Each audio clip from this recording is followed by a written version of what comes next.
Good evening, everyone. I would like to call to order the September 12th meeting of the Planning Policy, and it currently is 6:31 p.m. And look at this. We've got the whole band back together. Everybody's here tonight. That's great. We even have a lot of staff. Wow, this feels like old time. But we'll begin with some house cleaning. And first thing is, Stephen, do we have a quorum this evening? Chair voice, yes you do. Excellent. And I'd just like to make a quick note that our two alternates this evening, Commissioner Katia Zakharoff and Commissioner John Krass, will also be acting as regular members this evening. Our first item of business is to take action to approve the minutes for the August 22nd, 2024 Planning Policy Commission meeting. I assume everyone's read those minutes provided in the agenda packet. Does anyone have any concerns, questions? There wasn't a lot to it. It was a very quick meeting. So, hearing none, those meeting minutes are approved. And right now we will hold our public comment. Public comments are an important part of the public process. We take them seriously.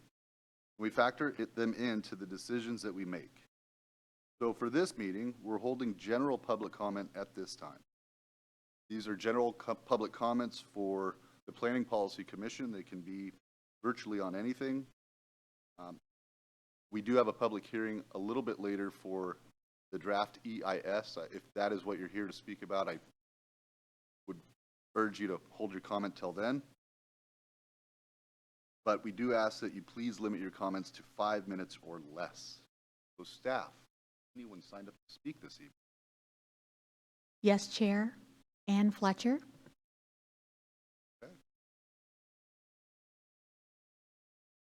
Okay, great. Thank you, Ann.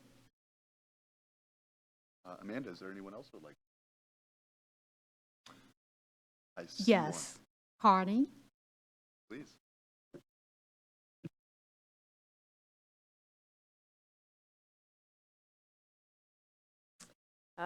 My name's Connie Marsh. I live up on Squawk, and I've been tossing all the component parts of the city around in my brain like a gigantic ball at 3 o'clock in the morning because it's so fun. So the other day I went, wow, how does this work? Or if we have twice the number of units allowed in a residential area and somebody comes in for a permit to do that, and I'm looking at that permit because I look at all that stuff, the first thing I do is I say, well, what's the zoning? And so I go and I say, what's the zoning? Now it's what, 4.25 for suburban single family? It's not changing. Yet everybody keeps saying we're changing it. And same with the land use language that's describing it in the code. It describes it, especially for single family suburban, as one unit. And in our land use section in the comp plan, et cetera, it's also not changing. And so I'm saying, well, okay, how are we actually changing anything if we are not changing the zoning of it to allow it? And it broke my brain, 3 o'clock in the morning. It's like, I need my dogs. So then I read the guidance from the state on it, and I sent you all that email that shows the guidance language that does talk about changing zoning in the comprehensive plans to be able to put these new housing things into place. So if you could ask the questions so that we can all understand how we're actually changing anything in doing what we're doing, rather than just saying we're changing it. We're changing it. That'd be awesome. Appreciate that. Thanks.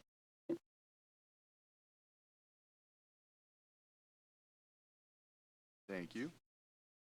Amanda, is there anyone online that would like? No, Chair. Okay.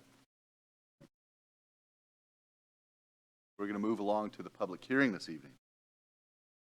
That's our first item of business, and it regards the draft environmental impact statement for the proposed 2024 Comprehensive Plan Periodic Update. Say that 5 times fast.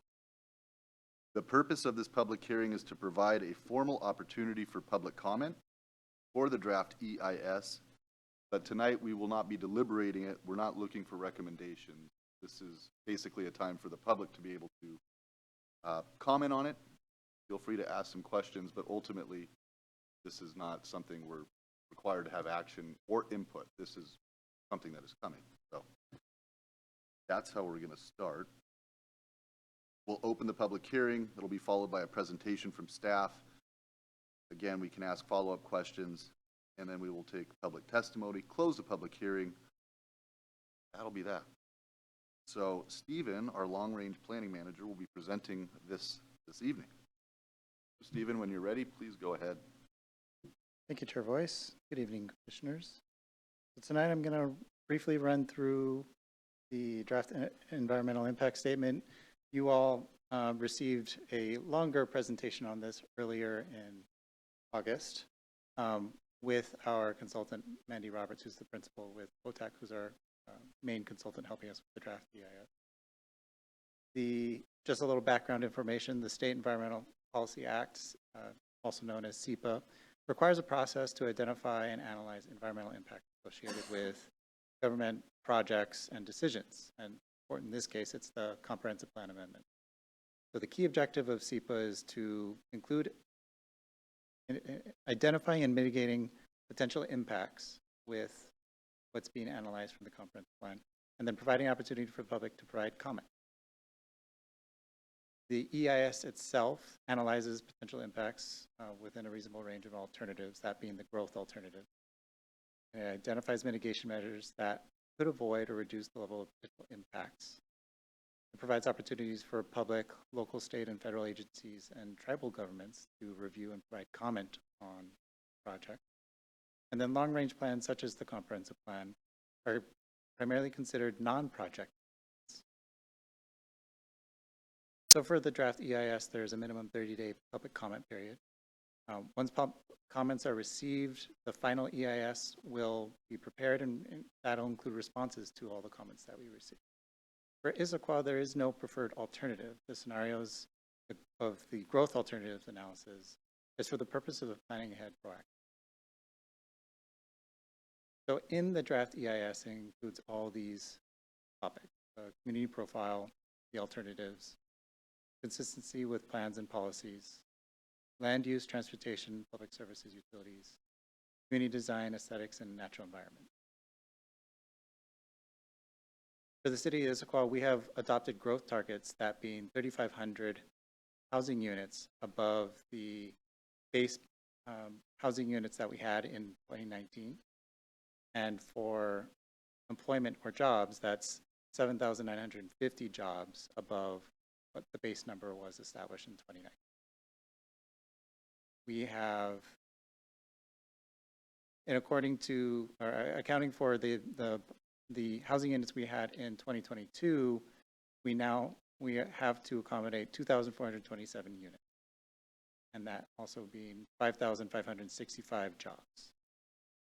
But we have the current capacity zoned for just over 12,000 housing units and just over 16,000 jobs.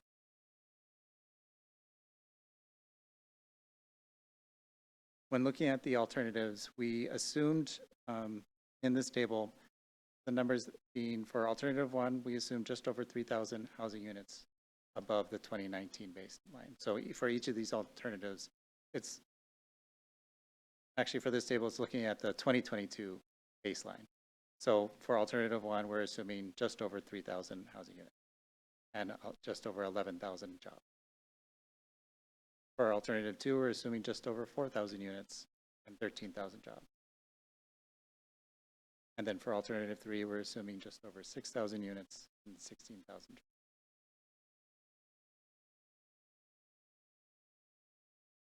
So generally for the alternative one, we're looking at no action alternative, that being the updated comprehensive plan isn't adopted, but growth continues with the existing designed construction projects that are currently in the. For alternative two, we're calling moderate growth. That's where more growth is occurring in housing units and jobs, with the majority of it outside of central Issaquah. And then for alternative three, we are looking at a little more intense growth, but a little more concentration of growth within central Issaquah. So just a summary of the analysis, what you'll find in the draft EIS. We looked at how it meets the growth targets. We looked at provides capacity, consistency with plans and policies, all the impacts to transportation, utilities, and public services, and then community design, aesthetics, and environmental impacts. And we found that, yes, what we have established, the comprehensive plan does consider the impacts and potential mitigation for those impacts for all those different topics. The one no you'll find in there is, are we consistent with city plans? With alternative one, if the comprehensive plan isn't adopted, then we are not consistent or compliant with state or county regulations, which means that we cannot be certified for a comprehensive plan. And what that means for the city is that we are not eligible for any state or federal funding.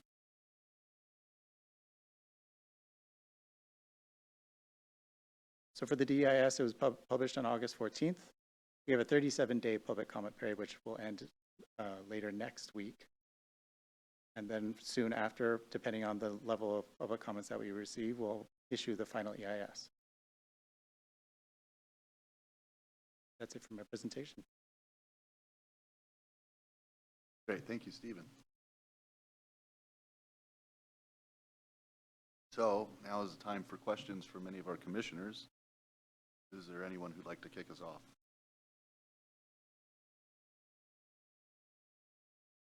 Vice Chair Bader.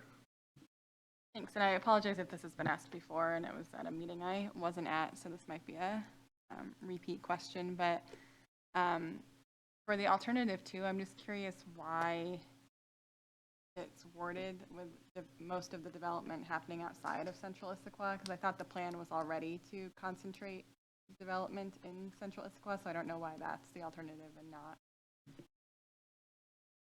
So the biggest difference between alternative one and alternative two is that it assumes that all the development agreements are fully built out. Alternative do that. Alternative one only assumes partial build out of the development agreements. And the vast majority of the development agreements are putting units outside of Central Issaquah.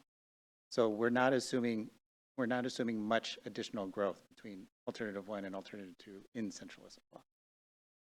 So the biggest difference between one and two, or between three and the others, is that we're basically taking those same assumptions from one and two and just assuming more growth in Central Issaquah.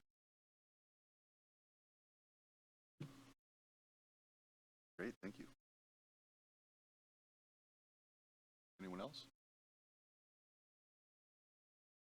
So I have one question for you, Stephen, Chair Voice. So ultimately, we're zoned, the capacity is there already for the city targets? It's just basically building it out. So like in option one, you guys are, option three, I guess, would be a better example. In the planning policy, or not even the planning policy anymore, now the arbiter of the city, whatever that is, I forget. Are you guys zoned for what you need, regardless of which option happens? I know three is a little bit dependent on future growth. It's not something that the city can quite forecast. You can try and push, whereas two and one are more obvious. But the city's already zoned for what you need for the capacity. I mean, it looked like that on your first chart. Yes, I'll just bring up the chart just so I can show it as I'm talking. Just give me one second. Back up.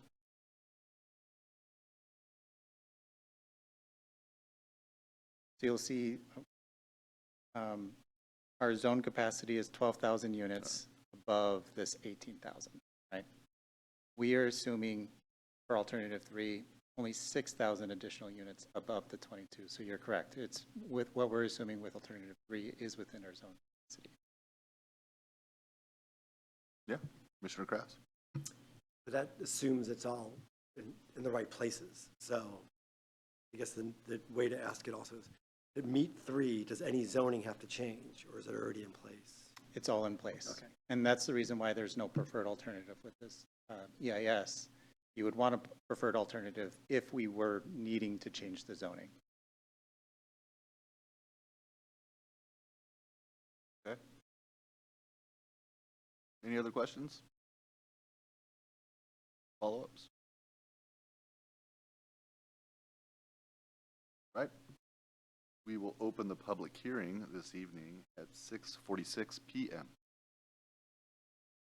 I believe we have people signed up to speak, but staff? Yes, we do. Ann Fletcher?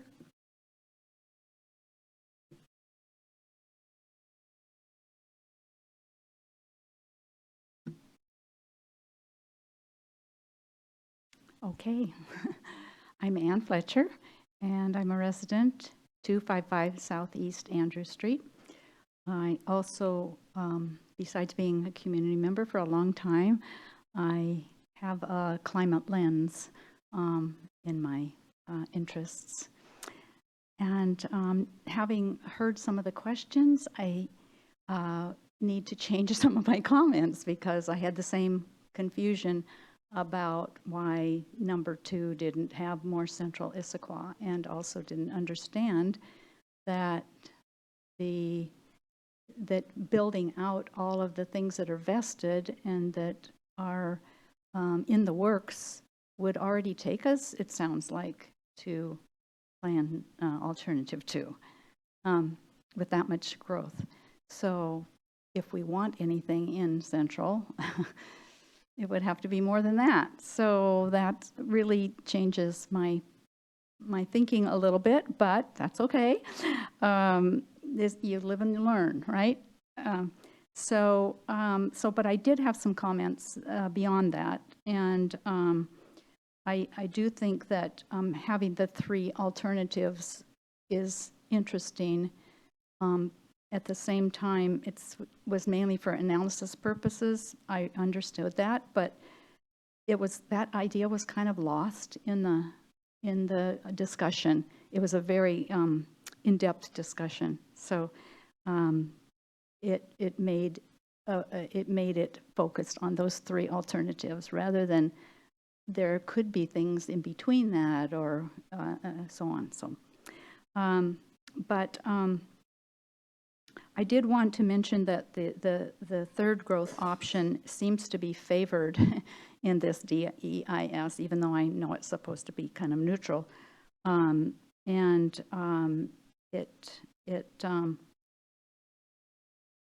This is the largest growth option, and it couples it with more development in central Issaquah. I would think that there could definitely be something in between it that might be preferable. But along with alternative 3 comes the highest amount of road improvement projects needed, a number that looks unachievable for our budget. We could spend a great deal in looking at the charts, still have very low D&E levels of service. It's also not clear in the DEIS from my climate perspective is how much walking and biking projects will reduce cars and emissions. It's just in there. And it would be interesting to have more analysis of that. Also, how providing more transit as central Issaquah develops versus cars, requiring more roads, could decrease vehicle miles traveled, and that's not discussed very much. And along that line, the city could augment this with its own municipal transit system to kind of fill the gap. And it would help get people around without cars. And this mode has flexibility and might be a better investment than some of the additional road projects that would be required. Continued funding for Metroflex would be another wise investment and should be emphasized, I think, in the DEIS for neighborhoods to decrease your vehicle miles traveled. With the differing but large increases in population and all the alternatives, there will be many more cars unless we invest wisely in other options. So I think the DIS could discuss more whether or not the 3 alternatives that are very similar, for all the alternatives, VMIs are similar, and are they in line with achieving our transportation goals and in the ICAP and the Mobility Master Plan for 2030 and 2040? The amount of walking and biking, which I've already mentioned. Likewise with the housing, our biggest greenhouse gas emitter, the DEIS, I think could make a better connection between the growth variables and our chances of reaching our greenhouse goals in the ICAP. This is an important factor. it's all dependent on the ICAP implementation. We know from the summer interim report that crucial support is needed to overcome barriers and accelerate our emissions reduction. And the DIS could point out these challenges and make more specific mitigation recommendations. I found that the DIS seemed to want to be really reassuring and perhaps could do a little bit more with admitting challenges that we have and how to mitigate those. So thank you. In my written comments, I also mentioned a couple of discrepancies that are maybe just typographical errors or something in the that I'm sure that the staff has gotten. So thank you.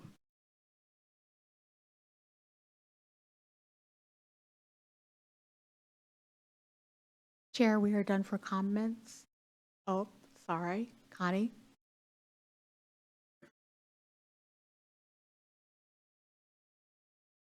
So, Connie again. Now, there's zoning for how much buildable land you have. And then there's zoning for what is allowed in particular areas on your zoning map. And if you look at your code in the comprehensive plan update, both are part of the process. And so one of these is being described to you, does not resolve the other one, which is why aren't we changing our developable units in our zoning maps and our use maps? And that is in the DEIS also. The zoning map is actually in the DEIS. So now I want to talk about transportation because we're dealing with reality here. And the transportation projects that are proposed to be built to mitigate the transportation impacts for alternative 3 are so beyond unrealistic that it will just never happen, especially in the pace of 20 years. The growth is highly unlikely to happen in the space of 20 years. So when you're looking at your DEIS examples, I would like to see a little reality in that. There's not much helpfulness in having your bookend be so far out in the future that it's simple fantasy. I would rather have it in, well, what do we think we might actually get in 20 years?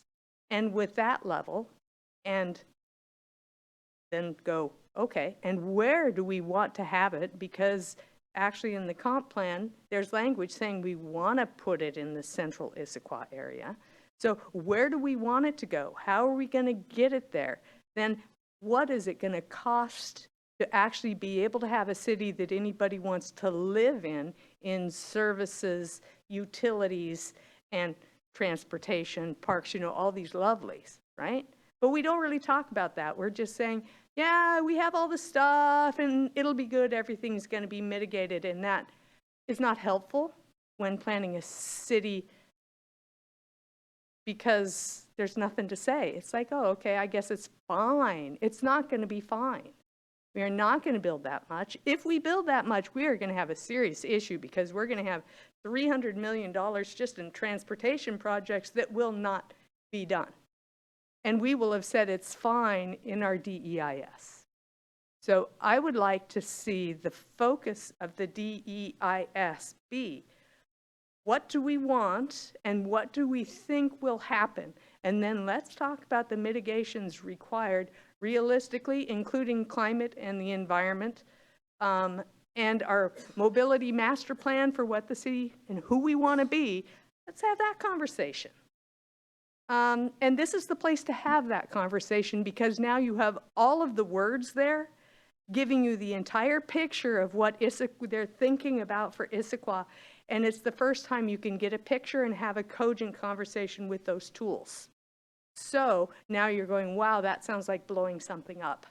I think it is, but I also think it is the correct thing to do if we want a functioning plan for the city of Issaquah, rather than a plan where we just pick and choose whatever we want and we just do whatever we want without particular direction. We've done that in the past. Did it work? Sorta. So I know what I'm asking is hard, but if each of you can picture that Issaquah that I'm talking about with the growth, and you think about what that looks like to you in reality every day when you go out and try to use your town, that's what we're talking about. Thanks. I know, I think about it way too much. You wouldn't believe it. It's just spinning all the time.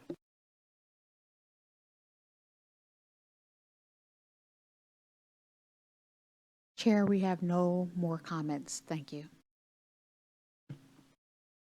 All right, thank you, Amanda. That being our final public comment, we will close the public hearing at 6:57 p.m. Maybe I get in trouble if I do this. Ultimately, I mean, the EIS is really, it's not really the metric that we would typically use to gauge some of that. More of that you're looking at a large piece of legislation, the comp plan. This is kind of a catch-all to kind of go, okay, here's a few different scenarios. These are some of the problems we may come down the road. Not that this is the only metric by any means.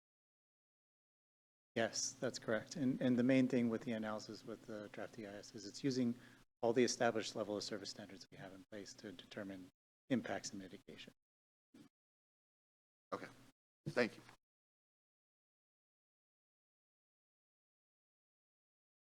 Okay, on to regular business. And we have two items under regular business tonight. And the first is a continuation of the public hearing from August 22nd. What we want to do this evening is deliberate and take action on the comprehensive draft plan.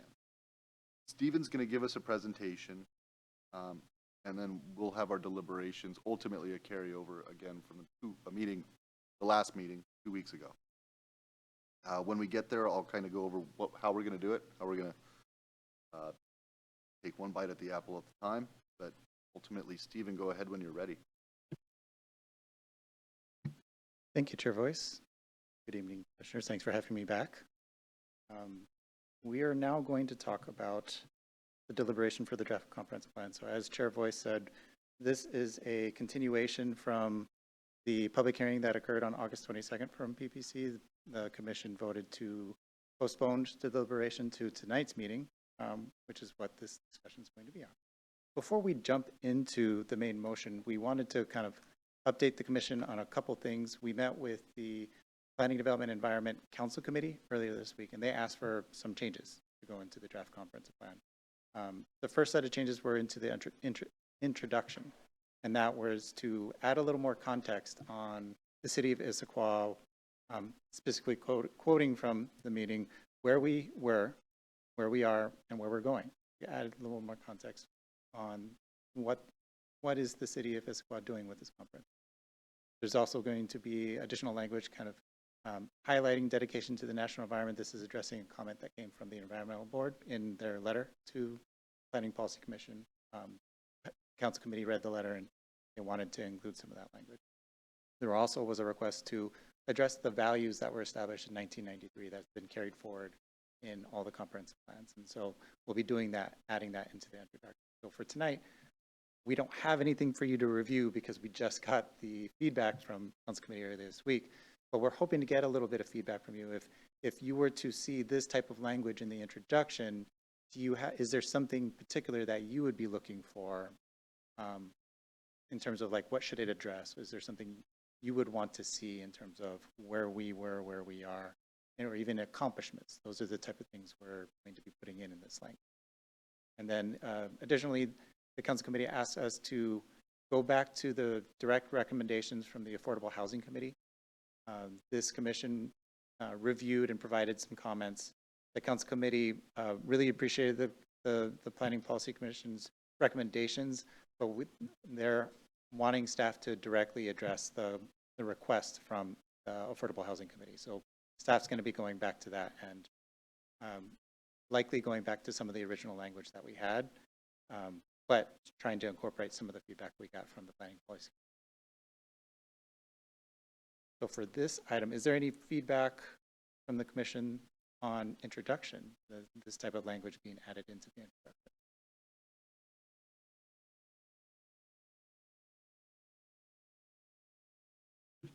Commissioner Milligan. Hi, thank you, Stephen. And I think if I understand your question, you're looking from us other considerations as you draft the introduction differently. I appreciate this. And one other thing, inspired by the highlight dedication to the natural environment, one bullet point, where we are, where we were, where we are, and where we're going is what is important to us.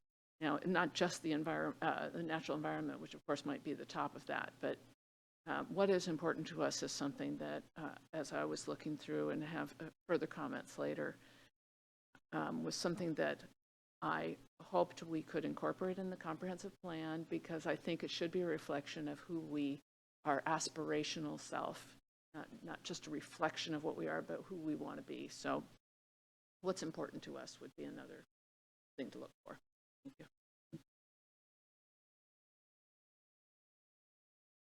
Anything further?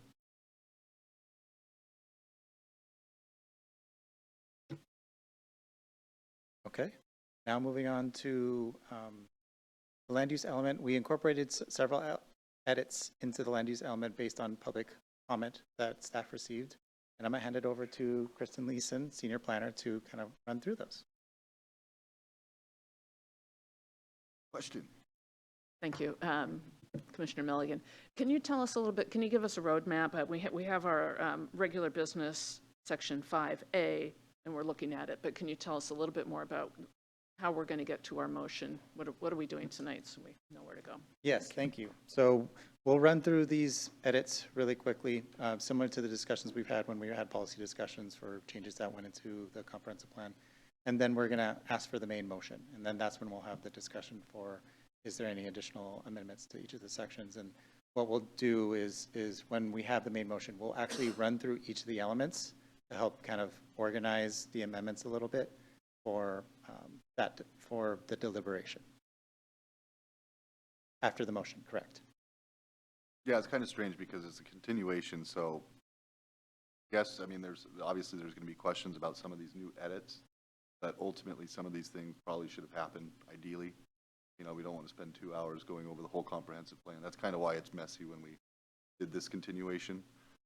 So again, it's one thing to ask questions about some of the presentation that's going to happen tonight, but yeah, we're not trying to take questions, anything about the entire comp plan. This is just about the edits at this point. And then we'll deliberate on the entire packet. And like I said, like Stephen said, we'll take it apart element by element. Right. And for each of these elements, we'll have a general discussion, and if we come to consensus, we'll move on. But if we don't come to consensus, then we'll probably ask for a vote. Otherwise, we're only asking for a vote when we get to the main motion. All right, I'll hand it off to Kristen.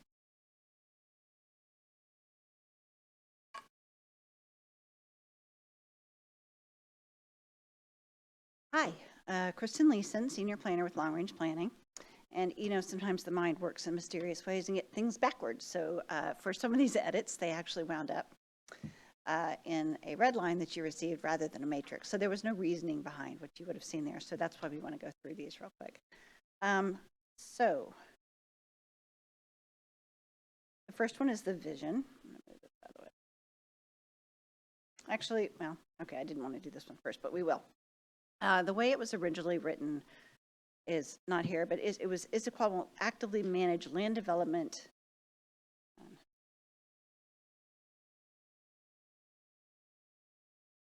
Can't make this go.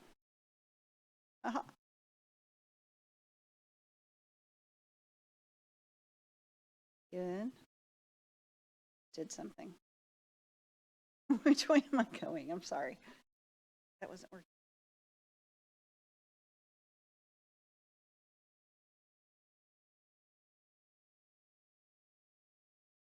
Stephen.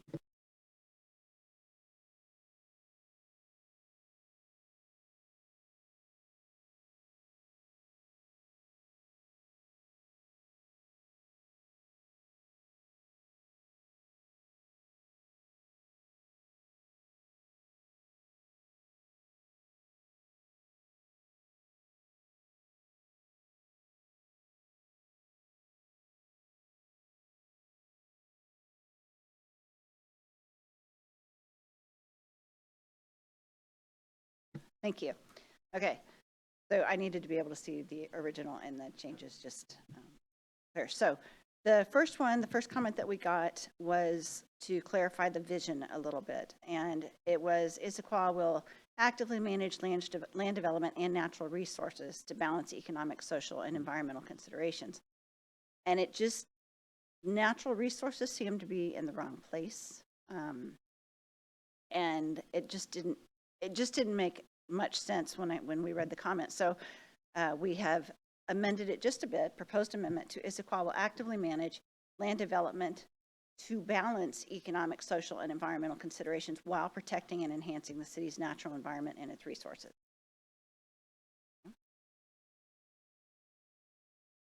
The next one was B6 that you didn't see.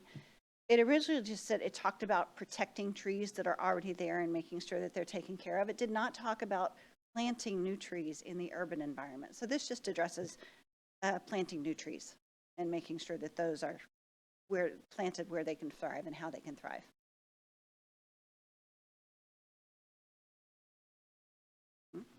That's a Commissioner quick Krass. question.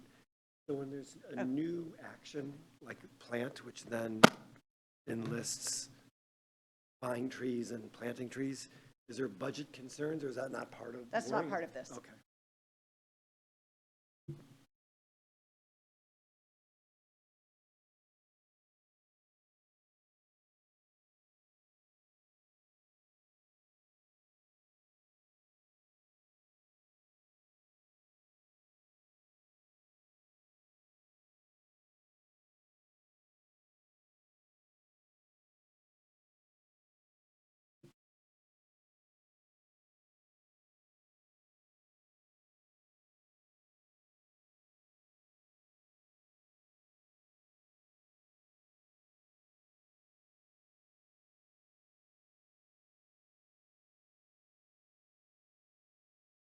And we're back.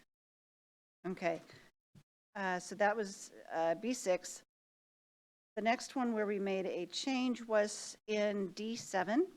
It talked about mitigating the risk to lives and property posed by wildfires. And it said to residential development, but you know, the public comment was, why just residential development? Why not all development? Which made sense. So we just removed the word residential.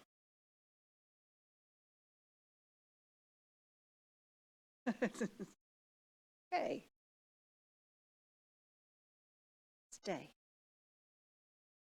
All right. Not working for me.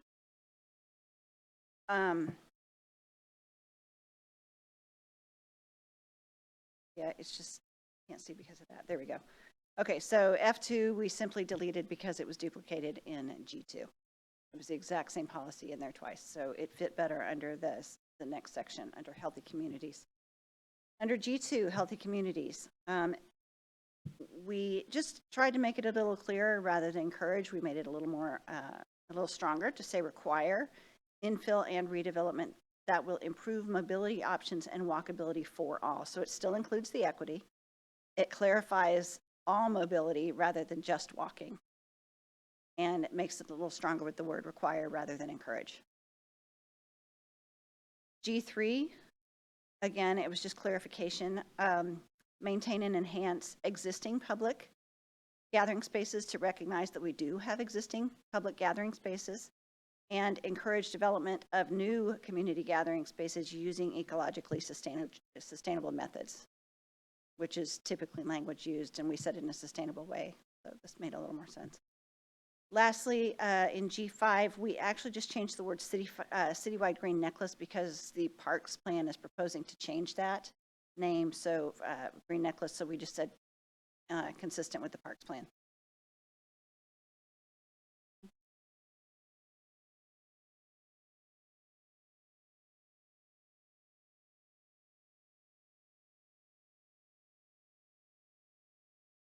All right. Here we go, goal H. This one was interesting. So it was ensure welcoming, attractive, and walkable neighborhoods with various amenities that support the city's cultural and economically diverse community. Well, when going, this was a comment from another public comment, and the commenter noticed that everything that was in our existing vision existed in policies, and that the first sentence that was in our discussion was more of a visionary sentence rather than what was there. So our proposal was to replace the vision with the first sentence in the discussion. And, you know, reading through the policies, everything that was there, welcoming, attractive, walkable, those are all in the policies.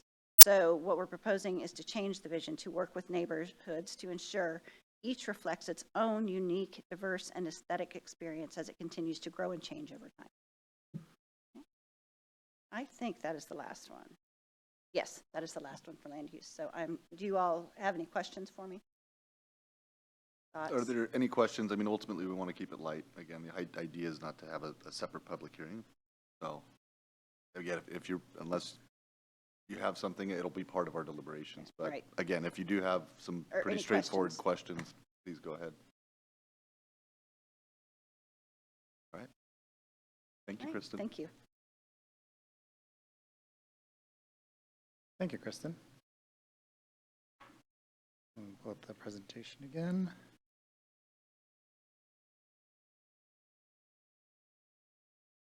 Okay, we're back. So next steps following tonight is we're going to be going back to the Planning Development Environment Committee in October.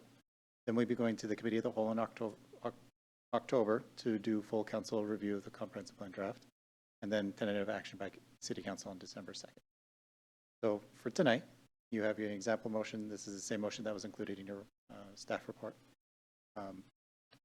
The process for tonight, after the main motion, we'll go through each of the draft elements, and we'll ask if there's any amendments for each of those individual elements, just to keep the conversation a little more organized. And for now, I'll leave the example motion on the screen.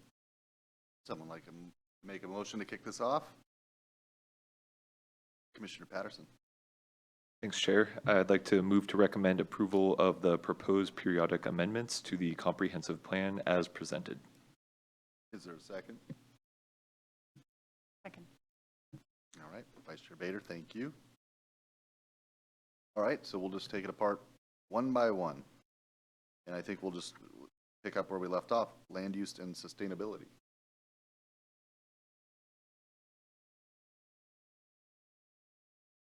Okay. Deliberations. Time to shine. I don't know if there's a particular slide that would be helpful. Introduction? Okay, never mind. We're going to kick it back to introduction. Yeah, okay. Yeah, the introduction. Is there anything as far as vision statements, introduction? Again, think of the questions that we were asked a little bit earlier. Where we were, where we are. Those can all be talked about right now as well.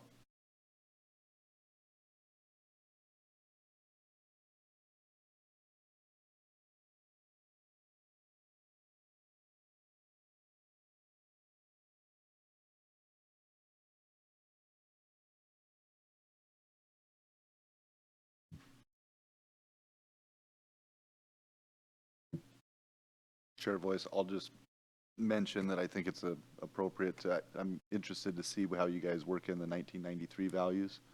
I think that is, it's good to also know where we're coming from and where we're going, so a little bit of a backstory, helpful, even though these are all forward-looking drafts. I don't know how long it needs to be, but I think it was a good suggestion.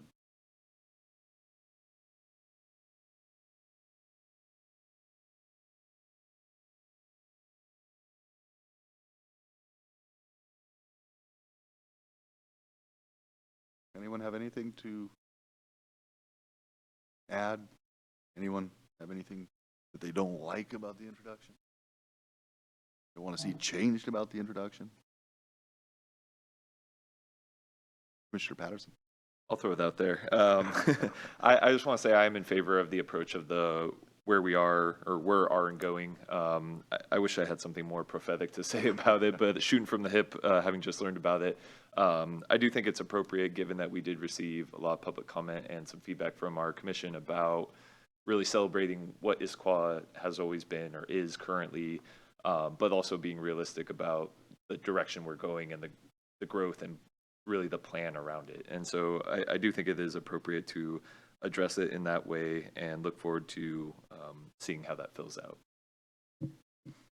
I would agree with that.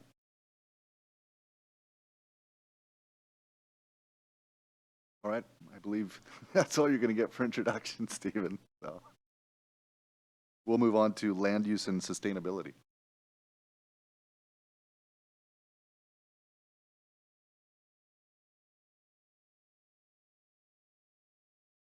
Part of the fun of this comp plan is we've seen it so many times. A lot of our comments we've either deliberated it or they've already been embedded. So I don't really expect this to take that long just because there's really not a lot that you haven't seen. But that doesn't mean we can't have some fun and still. Vice Chair Bader.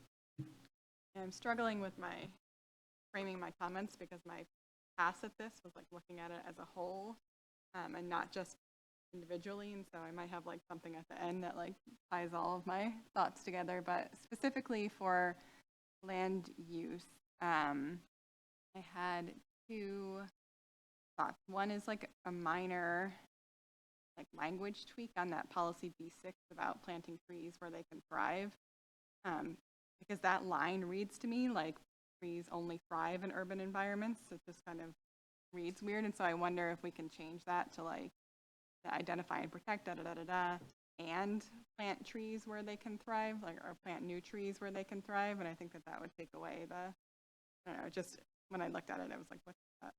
It just felt weird to me. So that's one. And then the other, just comment on the element as a whole that I noticed. And one of the things I like in the other elements is that they had these discussion items kind of under each header. And I think that got a little bit to like that, right, what's important to us? Like, why are these policies like relevant and important to Issaquah? And this land use element doesn't really have those. And I think that they would provide, like, it doesn't need to be like super in depth, but I think just adding like a little bit of narrative of like why are these here? Like, why did we set these goals? Why are they important? What do they mean? Where did they come from? I think would be helpful. Also hearing some of the previous public comments about kind of getting to that like heart and soul piece that I think there was some perception was missing. And so that stuck out to me in this element in particular, just that those kind of discussion narratives were missing. And so I don't know if it's an option to add them in or add something in. Here it's in one of them. But I think that would be a value add to this element. I don't know if this is the correct turn of phrase. Point of order? I don't think it's ever been used up here as far as I can remember. And how would you like us to, so if Vice Chair Bader has an idea that we all like, and again, I like that idea, having a small discussion paragraph. Does that need to become an amendment? It actually does. So would it be better to wait to make the amendment at the very end? No, you want to make them as we go. Okay. There, it falls to you. Okay. Assuming Sarah says things that everybody likes, who knows? But I move to, amend the motion. Is that the right language? Or just amend and move to? Move to amend. Okay. Go forth with the section that you want to amend. Okay, so I move to amend the land use element to include discussion sections under each header. Yeah. Is there a second? Second. All in favor? Oh, I'm sorry. Discussion. Yes. Yes. There. So this is a sidebar. This is but yes. Is there any discussion on Sarah's amendment? Okay. Commissioner Milligan. So this is more the opportunity of standardizing the formatting like it is in the other elements. Yeah, thank you. Any further discussion? And I think it's helpful context for a user of this. Okay. all in favor?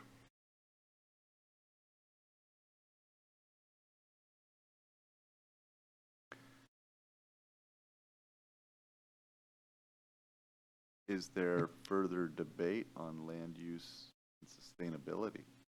Vice Chair Bader, you still had the one on policy B6 that you were suggesting a change. We'll need a motion That for one's a amendment. motion too, okay. Sarah, stop talking. Okay, so I also move to amend policy B6 of the land, LU policy B6 of the land use element to read between 2 pages. Identify and protect trees within urban environments whose health is threatened by conditions such as limited root and canopy space, poor soil quality, inconsistent water, and various types of pollution, and plant new trees where they can thrive. Is there a second? Is there a discussion?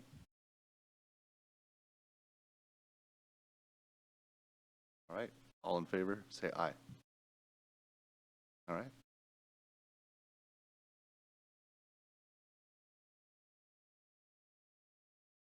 Any further debate on land use and sustainability? Stephen, do you have what you need for that element? Okay. Let's move to housing.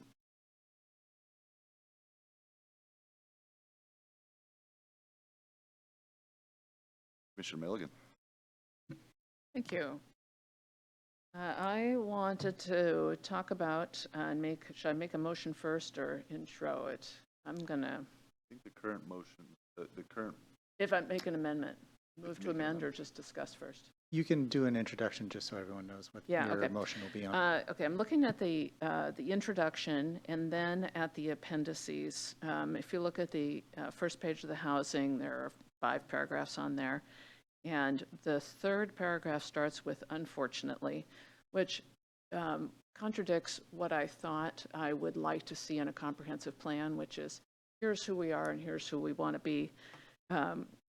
The language caught my eye, and then I read the rest of it. And then when you see that the disparate impacts analysis is found in the appendices, if you go to the appendices, you will find, it says the key findings in those appendices say that Issaquah does not have a significant history of racially restrictive covenants, for instance. And in the appendices, which is supporting this, it says that Issaquah is now roughly as diverse as King County overall. Now, not to dismiss the desire for working on our diversity and serving all communities and making opportunities in housing available to those who haven't had it before. I think that the rest of the introduction, including the discussion under housing equity, is where those things go. And they say we want to support housing equity and even use our diagram to show that some people are less capable of reaching the housing opportunities that we want everyone to have. So I do agree in having that language in the housing introduction. I just want to reconsider the paragraph that starts with unfortunately, because I think it's trying to address, it's inconsistent with the rest of the document and doesn't add to our objectives. So I would make an amendment. I would like to make an amendment to remove the 3rd paragraph that starts with unfortunately, because in some copies I've seen it's the 2nd. It starts with unfortunately, but maintain the last sentence that says detailed analysis of historical inequities is available in the disparate impacts analysis found in the appendices. is there a second?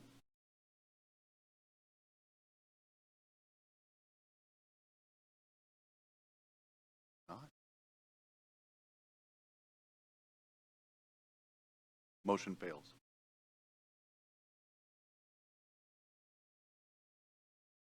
All right.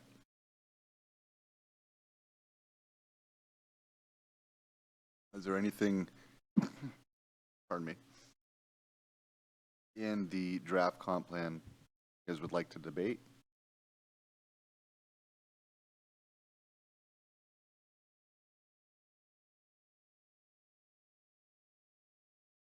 Housing, sorry. Looking at like three different things. Housing. Commissioner Krass. Hi, this is John Krass. So we have gone through all of these before, correct? And we've already given feedback on all of these before. Yes, sir. Okay. So I assume this is going to be super light because we've already done this work once. That's kind of the point is again, is we, obviously you've seen it in different iterations, but, Yes. yeah, we've probably touched each section 1 to 2 times. Okay. So yes, you've seen this should all be pretty familiar. So So we're not again, looking to reopen. I don't want to be reopening. no, because we every already had the can- public hearing. We've Good. already had our opportunity to do a lot Okay. of the input. It's just what staff has put together. Was that the vision you had hoped for? Are there conflicting things that you see in there that you did not intend to see? And you're really kind of looking at staff's overall work, and is this what your intentions was? But this wasn't really ever intended to be a very heavy conversation, because again, you have seen this many times. And that's kind of the same thought I had too when I was rereading this, is a lot of this work's been iterative, and we've already done it so many times. Yeah, I'm not probably expecting huge debates on any of this. Yeah, no, again, that's, yeah. Ultimately, like I said, if there's glaring things, I mean, that's, right now is when you want to speak up. I think it's more like what's changed since the last time we've gone through it in depth. And Mhm. those are the good discussions to have and understand why, and then see if that then creates a conflict somewhere else. Or say, hey, we changed this, but it may be inconsistent with somewhere else, as opposed to going back and looking head to toe from Right. 285 pages to re-edit everything. But I don't think that's what the intent is, correct? No, it was, like I said, it's been an iterative process the entire time. I mean, it's been evolving, and you're basically seeing the final package before it heads to council.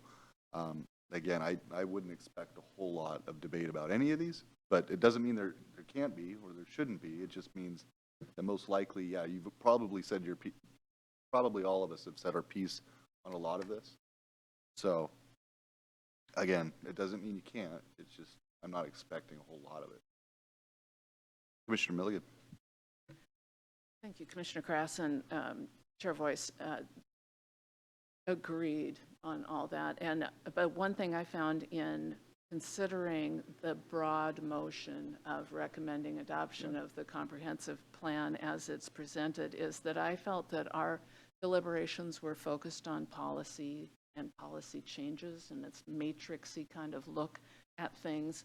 And I didn't, once I got into the full document, I didn't feel like I really had any time on the introductions. So Absolutely. those are one place where I think it is fair game tonight, because I don't think that we really did deliberate those. Oh, absolutely. And that's a great point, Commissioner Milligan, is again, the introductions and stuff we didn't work on. It was basically policy work. So you're right. The introductions are fair game.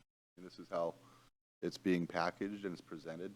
Ultimately, it'll bear all our names on it, as well as the city councils if they approve. But yeah, if there's red flags in the introductions or the vision statements, I mean, by all means, you have the right to make motions and amendments and deliberate. But again, a lot of this work you most likely have seen and worked on, so it should all look very familiar. Yeah, to add to Chair Voice's statement, I mean, we released the full draft of the comprehensive plan back in July and reiterated conversations with the Planning Commission on if there's any other sections beyond the policies that the Commission would like to discuss, where we're open and asking and repeating the questions on if there's any additional changes we wanted to do. And so to Chair Voice's point on making the recommendations, this is the point where we can continue the conversation, but we are looking for the final recommendation tonight.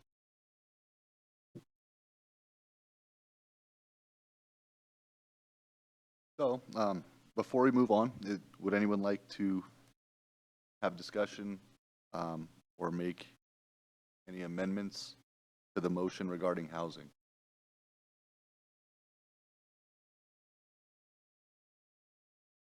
Give it a few seconds.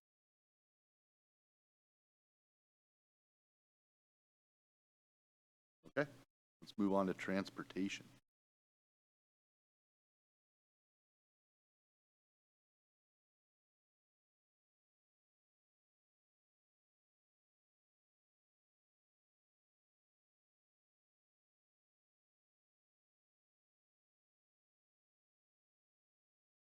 Any thoughts?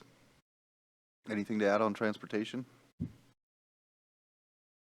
The other thing helping us is we have phenomenal boards that their whole point of being, the tab, the environmental boards do so much of the heavy lifting for us. So definitely want to give a shout out to a couple of our boards that clearly have done a lot of work here.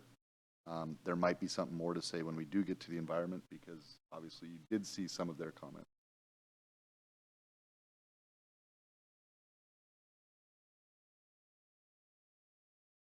Everybody's happy with the draft as far as it looks, as far as transportation is concerned. Okay, we'll move on to the environment and climate stewardship. Now this, again, you all possessed this for a while, so maybe some of you have made comments directly to staff through email or something to that effect. This did come in a little later. You guys would have seen the matrix regarding the environmental board's suggestions. You would have seen staff's responses to those suggestions. I myself felt that staff did a great job. A lot of this stuff is technical about where things should go, and I really don't have a lot to add to what staff did. I thought they did a great job responding to the environmental board's concerns and suggestions. And again, I want to thank the environmental board for doing such thorough work on the comp plan, especially on this particular section, obviously.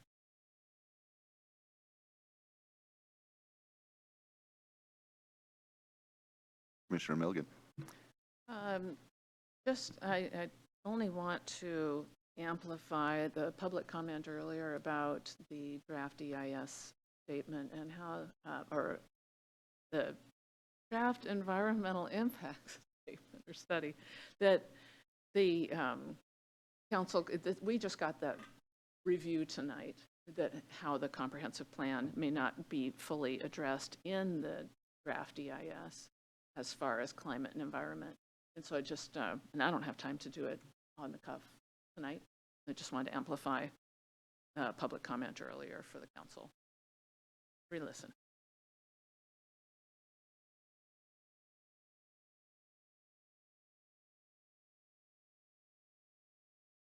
Give it a few more seconds again. That was Commissioner Bader. Yeah.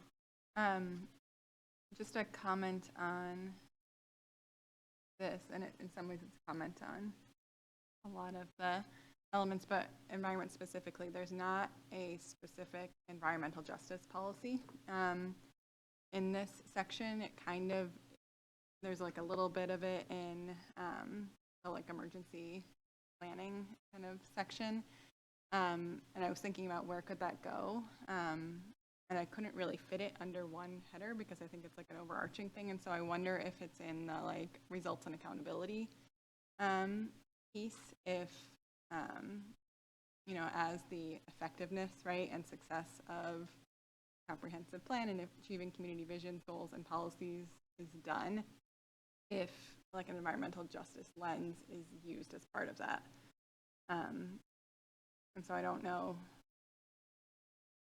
how that's worded, or if that's the place for it. That's was the most obvious place. And then building on that, I actually feel like almost all of the elements could have that lens. And in some ways, housing is done, kind of the equity piece, justice piece of housing is done really strong because the state required it to be done so strongly. And I worry that if we like only did it really good where the state required, it kind of makes everything else seem like it's falling short, and maybe it's not as much of a priority as we the city want it to be. And so I'd almost go beyond just adding specific environmental justice policy to results and accountability in the environmental element, but also in most, if not all, other elements, add kind of an equity lens to the measurement piece of these. So I guess there's a like, question in there too of like, is that even doable? I'm not sure if I'm at the point of like opening it up for an amendment. I'm curious if others are. I think what we can do is take a look at the results and accountability and see if we can work within the criteria that, or add criteria that calls out environmental justice as something that we review. I mean, fair voice. The only thing I would say is staff would have to answer this, but my understanding is staff, that's what you guys have been working on, is trying to look at it through there, as, you know, like I said, that lens in particular. So it's been part of, I mean, even though it's not explicitly said, that is what you guys have been trying to work on basically the last year or so, is trying to focus in on that. Is that correct? That's correct, but with the lens of equity, not so much environmental justice, which is kind of a subset concept from equity. And so to Vice Chair's point of environmental justice, it's not mentioned as much in this element particularly. So we can take a look at adding into results and accountability for this element as well as the other elements, but might suggest 2 amendments if that's the direction you want to go. I want to be careful because I don't want to ask too many questions because, again, our question time is I wasn't technical. here. No, So I'm no, trying to not catch you. up. No, like I said, no, that's, I just, again, I just want to be careful because we're not supposed to pick on staff too much tonight. Again, that's why it gets messy when we move the deliberations from the other night, because ultimately the public is supposed to have the benefit of our questions.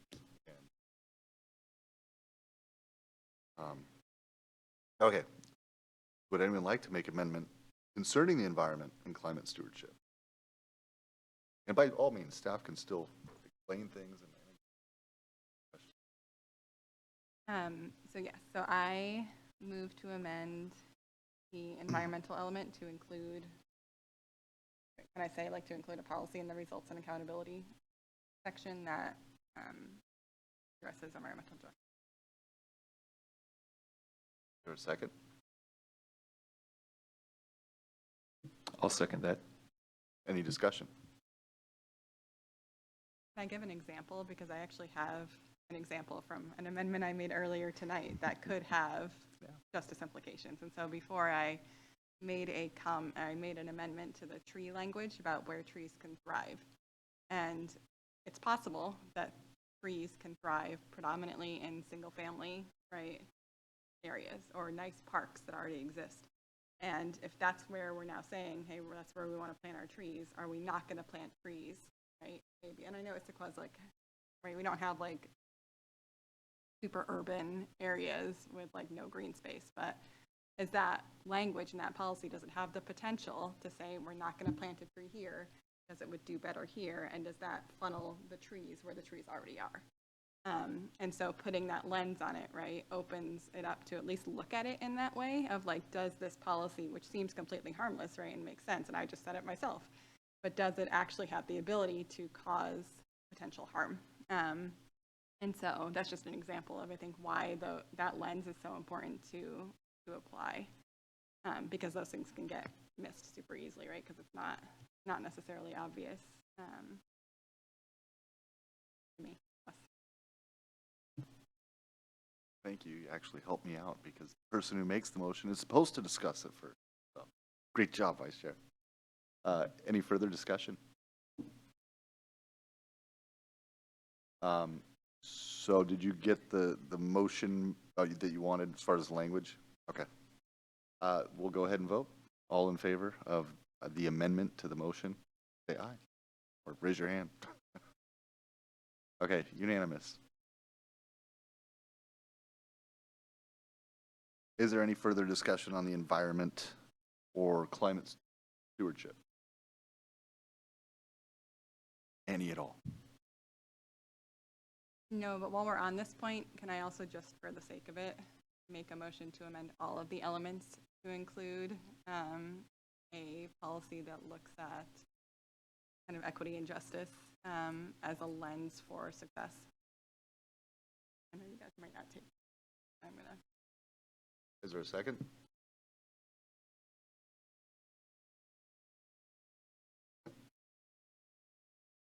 Motion fails. So we will move on if everyone has said what their piece about environment and sustainability, or I'm sorry, climate stewardship. And we're going to move on to arts and culture.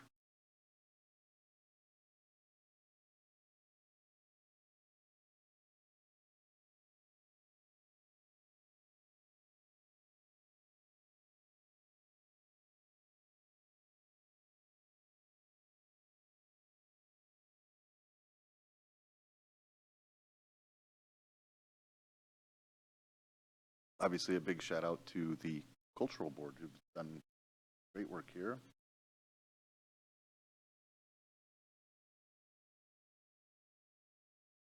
I believe if anyone has anything they'd like to add, an amendment to the motion they'd like to make. That was a great idea to take this piece by piece, Stephen. Good job.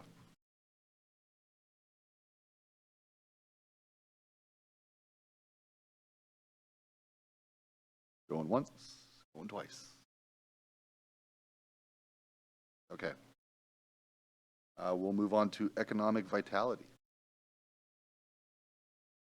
Another great commission. Really enjoyed working with them. That was fantastic. Please tell Jen and Chris and everybody from there hi. Hopefully we'll get to work with them again soon.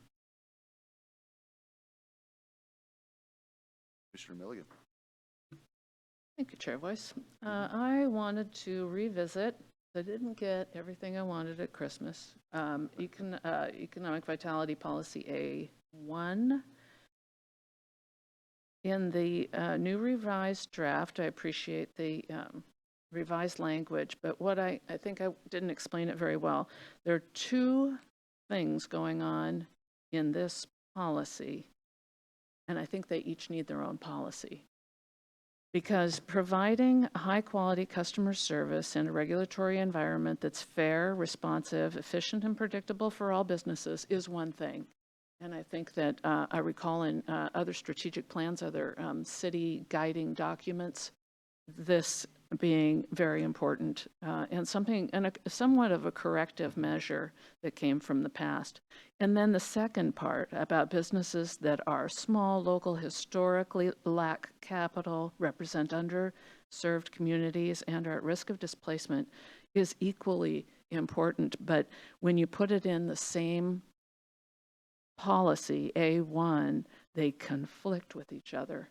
And so what I want to propose, I'll put out an amendment for you. I amend to revise policy A1 to only include, to end at efficient and predictable for all businesses, period. And then to add an additional policy, could be, I don't know why there isn't an A2, maybe it's just waiting for me, that says is cherish businesses that are small, local, historically lack capital, represent underserved communities, and are at the risk of displacement. Is there a second? Commissioner Kennedy. Discussion. Chair Voice, if I could actually add some context on this policy. So Please.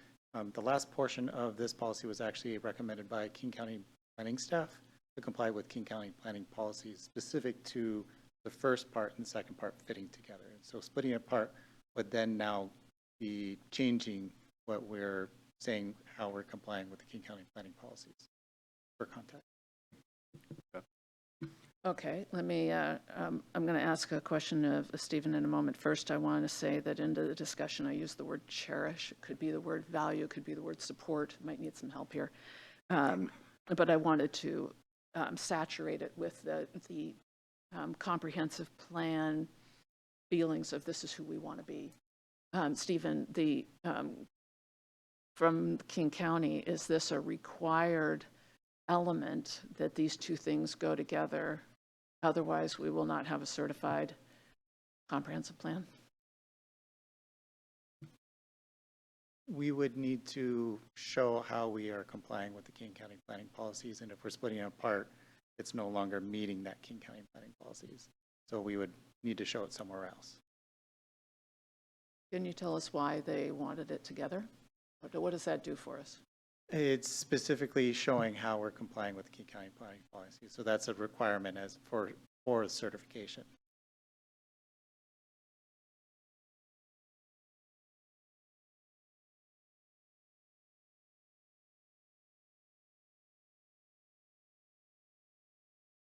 Okay, I'm going to take this opportunity to say something I want to say all night. And that is, this has been a frustrating process because a comprehensive plan should be reflecting the community, the values of a community, things that they think are important, like businesses that are small, local, historically lack capital, et cetera. The environment, environmental justice, these other things that we want to say about ourselves. And I find that a lot of this update to the comprehensive plan has come from other jurisdictions, the county, the regional jurisdictions, the state, it used to feel so much more generative of here's who we want to be and let's put it in our comprehensive plan and see if we can get there. Just wanted the opportunity to say that, and maybe now's the time. Seems like there's a bigger footprint. So there technically is still, there's technically your motion and amendment are still there.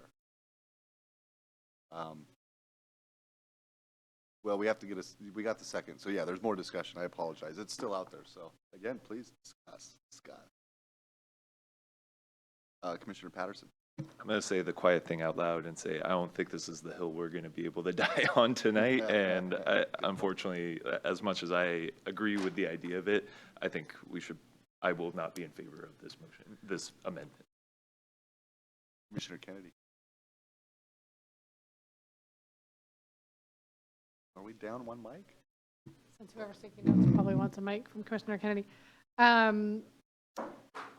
Yes, Commissioner Milligan, I agree. We struggled with this section, which is why we ended up with the intentional focus to try and bring that language in because it was odd attached to service to business.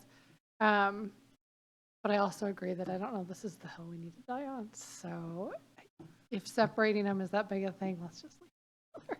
So the Planning Policy Commission can still make a recommendation to split it up, but staff would have to continue the conversation with Planning Development Environment Council Committee on how we're going to be compliant with King County planning policy. So just so you know the process for any of the recommendations. I'm going to continue the conversation a minute and maybe make a different amendment. The concern that I have here is that the way that it is worded may, to Vice Chair Bader's comment earlier about trees, have an unintended consequence in the future that our fantastic employers and the economic development, the medical facilities, the things that aren't in that second group will become disfavored. And so I wanted to separate them so that all employers get great service, all businesses get great service, and we also feel this way. So that was my concern. Perhaps based on what I just heard, I could revoke my amendment and make a new one to, amend the motion to request further consideration by the City Council for this policy A1 staying combined. Would that work? Okay. Commissioner Kennedy, can I revoke my amendment? Okay. I'm going to, if this is a proper process, can I revoke my amendment? So that suggestion doesn't actually need to be an amendment because you're just asking City Council to take a look at it. So you can just make the comment and then staff can relay that information to the City Council. Because you're not making a change to the actual document. Okay. Okay, so I'm gonna revoke my amendment to the motion and replace it with a request to pass along this concern to the City Council. Thank you. Thank you. Yeah, I think that's great, and I don't think your fears are completely.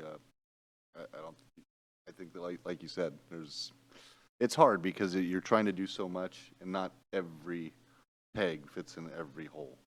And like you said, at some point, you don't want to disenfranchise others while trying to lift others. So I see your concerns, but to our very mature commissioners, this is probably not the hill we want to die on. So great point, and requesting City Council to take a deeper dive on that. Okay, still on economic vitality. Can I just add a follow-up to Sure. that? Because I'm actually not in support of splitting it up. And And I'm just wearing, again, for context, I worked in the equity space for many, many years. And so that's the hat I'm wearing. It's not personal experience. It's not lived experience. It's knowing kind of what the work of equity takes. And the reason that these things are called out are because if you don't, it'll get forgotten.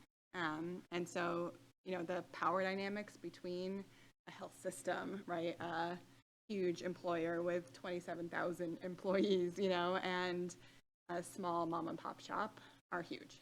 And I don't think we really have to worry that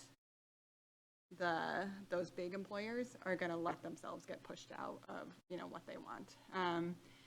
Or that, you know, they're going to care if maybe like somebody on the phone is not quite as helpful or not quite as friendly, right? They have the power to push through the things that they want, whereas the mom and pops don't. And so having language in here like that means that the system as designed, right, has to get tweaked a little bit, because the system as designed will always favor kind of where the power flows.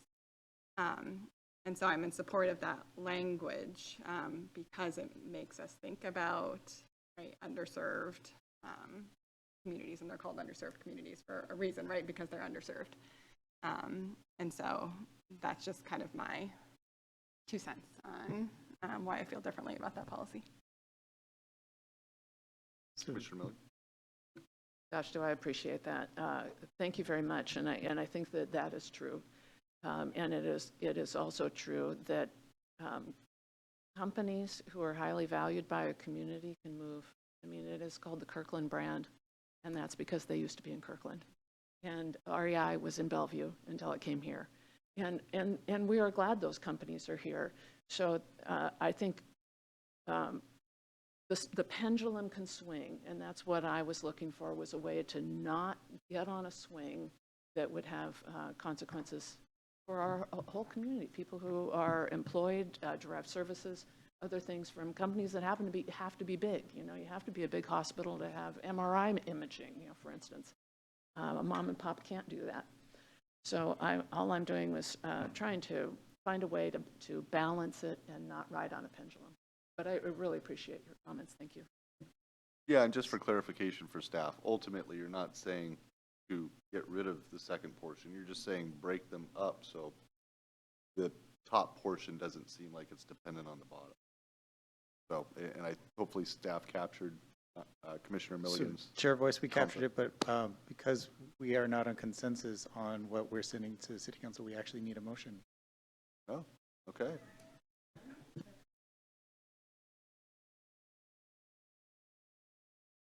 All right, so just an informal vote. Who's in favor of sending Commissioner Milligan's recommendation to council? Just raise your hands. Okay, that's a majority. Still on economic vitality. We're getting through there. We only have a couple more, a few more. Anything else about economic vitality to provide staff? Okay, we'll move on to human services.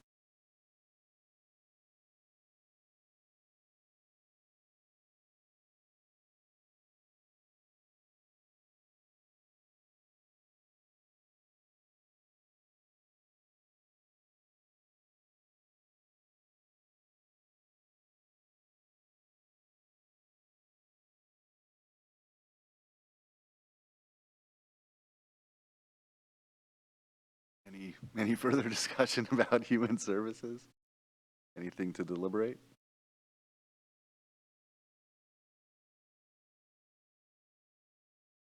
Give it a few seconds.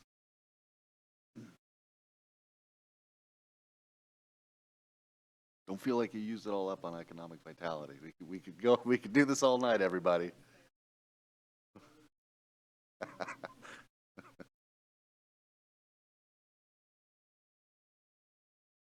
Okay. Moving on to parks. My big gripe about parks is, why'd you change the name? I like Green Necklace. Quite upset about it. But again, not the hill we're going to die on tonight. Any comments about parks?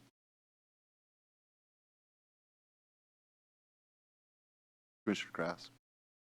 On the vision, I understand the intent, but some of it's not realistic. Just is the point of connecting every park together is not a realistic thing when they're not connected together. So you have a vision that is something that just can't be done unless you're buying, people's land to then connect with. So I think that one I'm being super literal, which I don't normally get into wordsmithing. But that is one of the things I think it just kind of, because it's in the vision, pops out as something that you may lose credibility immediately because you're like, oh, wait, they're not near each other, so what are you trying to do? And it opens up a set of questions that you may not intend. Excuse me. Commissioner Kress, that's actually the point of Creeks to Peaks. Is it really going to happen though? Because I live near parks and some of them are not physically not going to be able to be connected together because. That's the intent with the park system plan, is to Oh. figure out how to make those Okay. connections. Well, then I am surprised and skeptical, but I will wish you well on that endeavor. Funny.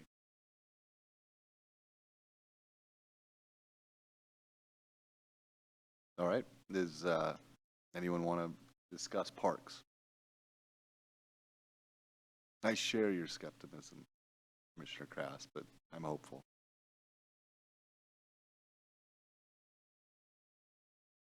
Give it a few seconds.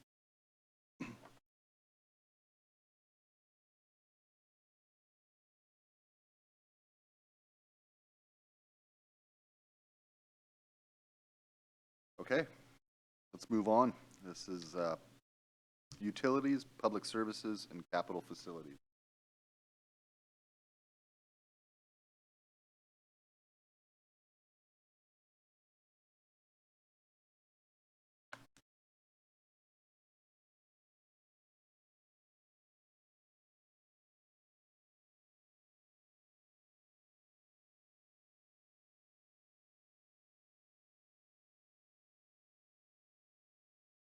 Is there any discussion around our final element?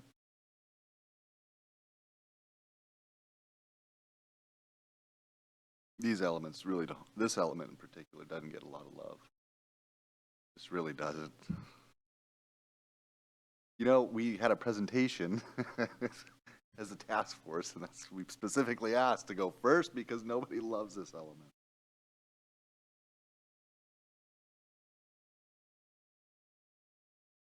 Anything for utilities, public services, or capital facilities?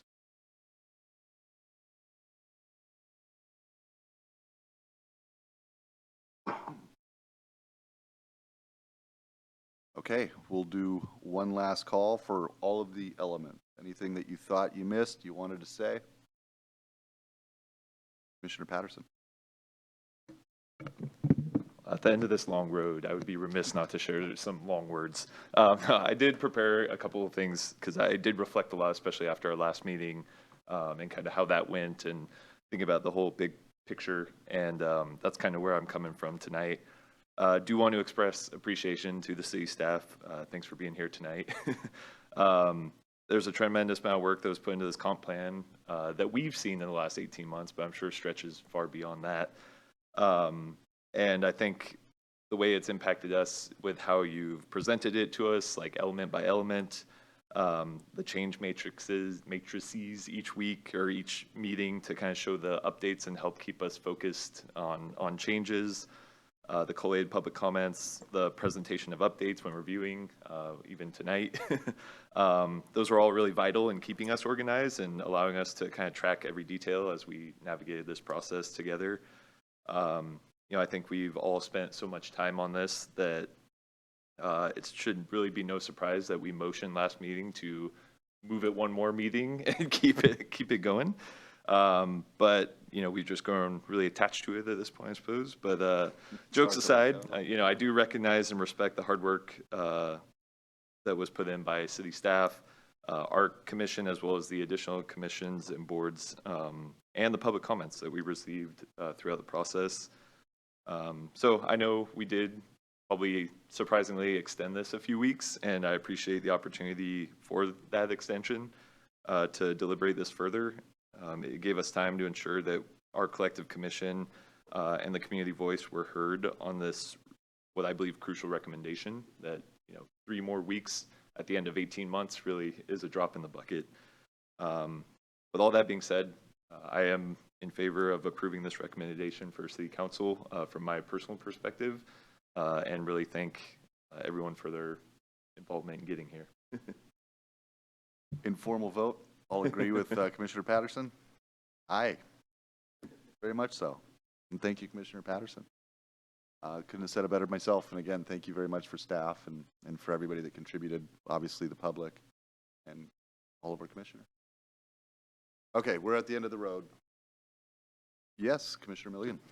Thank you. I lost track of our amendments, and one of the things that I was wondering if we've already either incorporated in the introductions or in our amendments was that we deliberated very carefully on all the policies, and we had these great matrices and great tracking and all that, but I, for one, can't say I really read all the utilities, public services, and capital facilities element introduction with enough analysis to say, yes, I wholeheartedly support the council taking this part of the document. So I wondered, as far as the introductions, did we feel like we deliberated enough or contributed enough thought to the introductions of each of these elements? I'm thinking I didn't, but that might just be me. And that would be another call out that we could do to the council to say, hey, spend some time on this, because we didn't really spend as much time as a body on that, even though we spent 18 months on everything else. Question to fellow commissioners if that is worth adding. Are you making a recommendation? Okay, fair enough. A follow-up question, I guess, because I think that's a good point I also didn't read, or maybe process the, I read but didn't process the utilities amendment. It's for utilities. But I guess the question is, like, did someone, right? So, like, we didn't spend as much time with the environmental element as the environmental board did. We didn't spend as much time with transportation as the transportation board did. So was there some sort of, like, board or commission or community representation on maybe some of those elements that we didn't quite touch as heavily? Utilities specifically?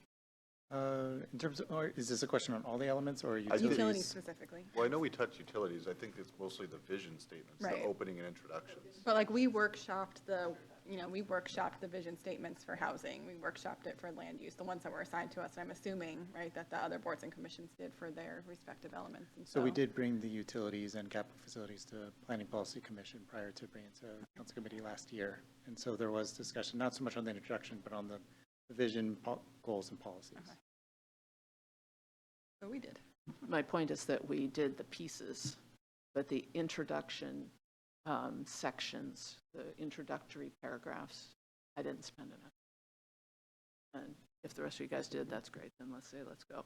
But if we didn't, then let's tell them, help us out and do a little more work. Go ahead, Commissioner Patterson.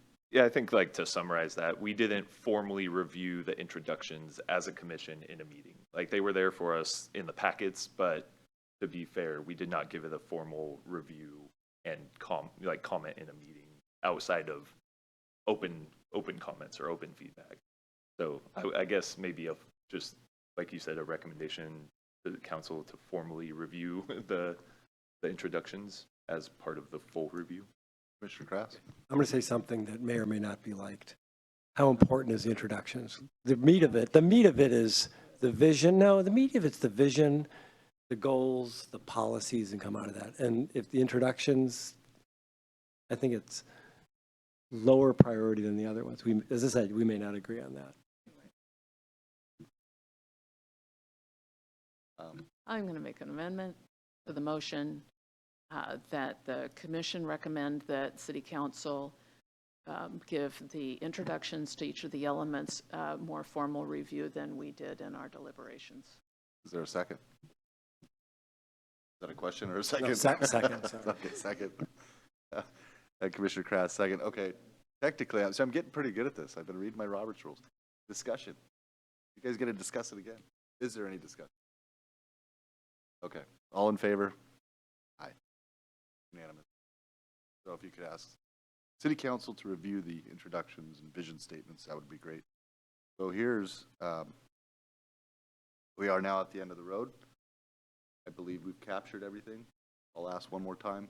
We do have a little bit more new business, regular business to attend to, but I do want to make sure, like you said, we close this out. Everybody feeling good about the packet you're about to put your name on. Anything in addition? Okay.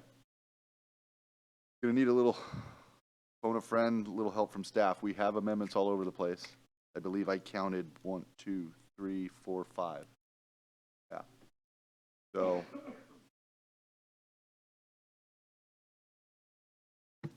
Two amendments were approved. But there Oh, were- I'm sorry. Okay. Only 2 amendments were approved. So there's two. Oh, there are three. Yeah, 3. Apologies, there's 3. That's okay.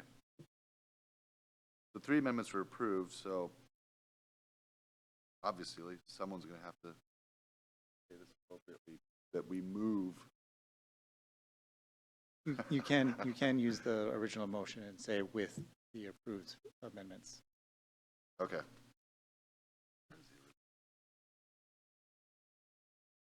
Someone have the original motion in front of them? Someone's got it somewhere. Give me 1 second.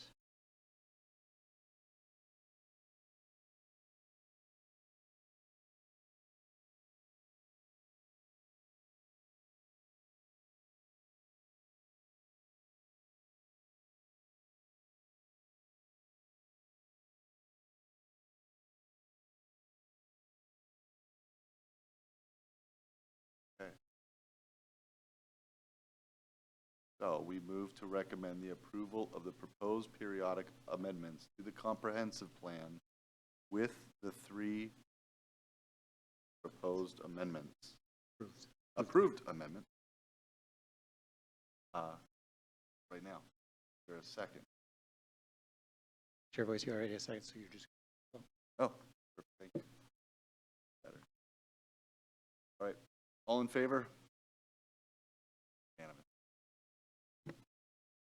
Thank you, Chair Voice, and thank you to the Planning Policy Commission. I know the last 18 months have been a whirlwind of discussions on lots of different topics, and we really appreciate the time you dedicate to putting into the packets, reading the materials that we put together so that you are prepared for our discussions, but also that you're helping us move forward on the project. We're paid to do this, and you do this in your free time, so we greatly appreciate you dedicating your free time to a lot of this work. Excellent. Well, thank you, Stephen. And again, thank you, staff. Thank you, commissioners. Big push and just in time for fall. So I believe that is it for the comprehensive plan. We are going to have one more regular business item, and this is an introduction to the light rail visioning project. Thomas Valdez, our senior transportation planner, will be presenting this evening. So Thomas, when you're ready, please go ahead. And again, thank you, Kristen. Thank you, Stephen. Thank you, everybody.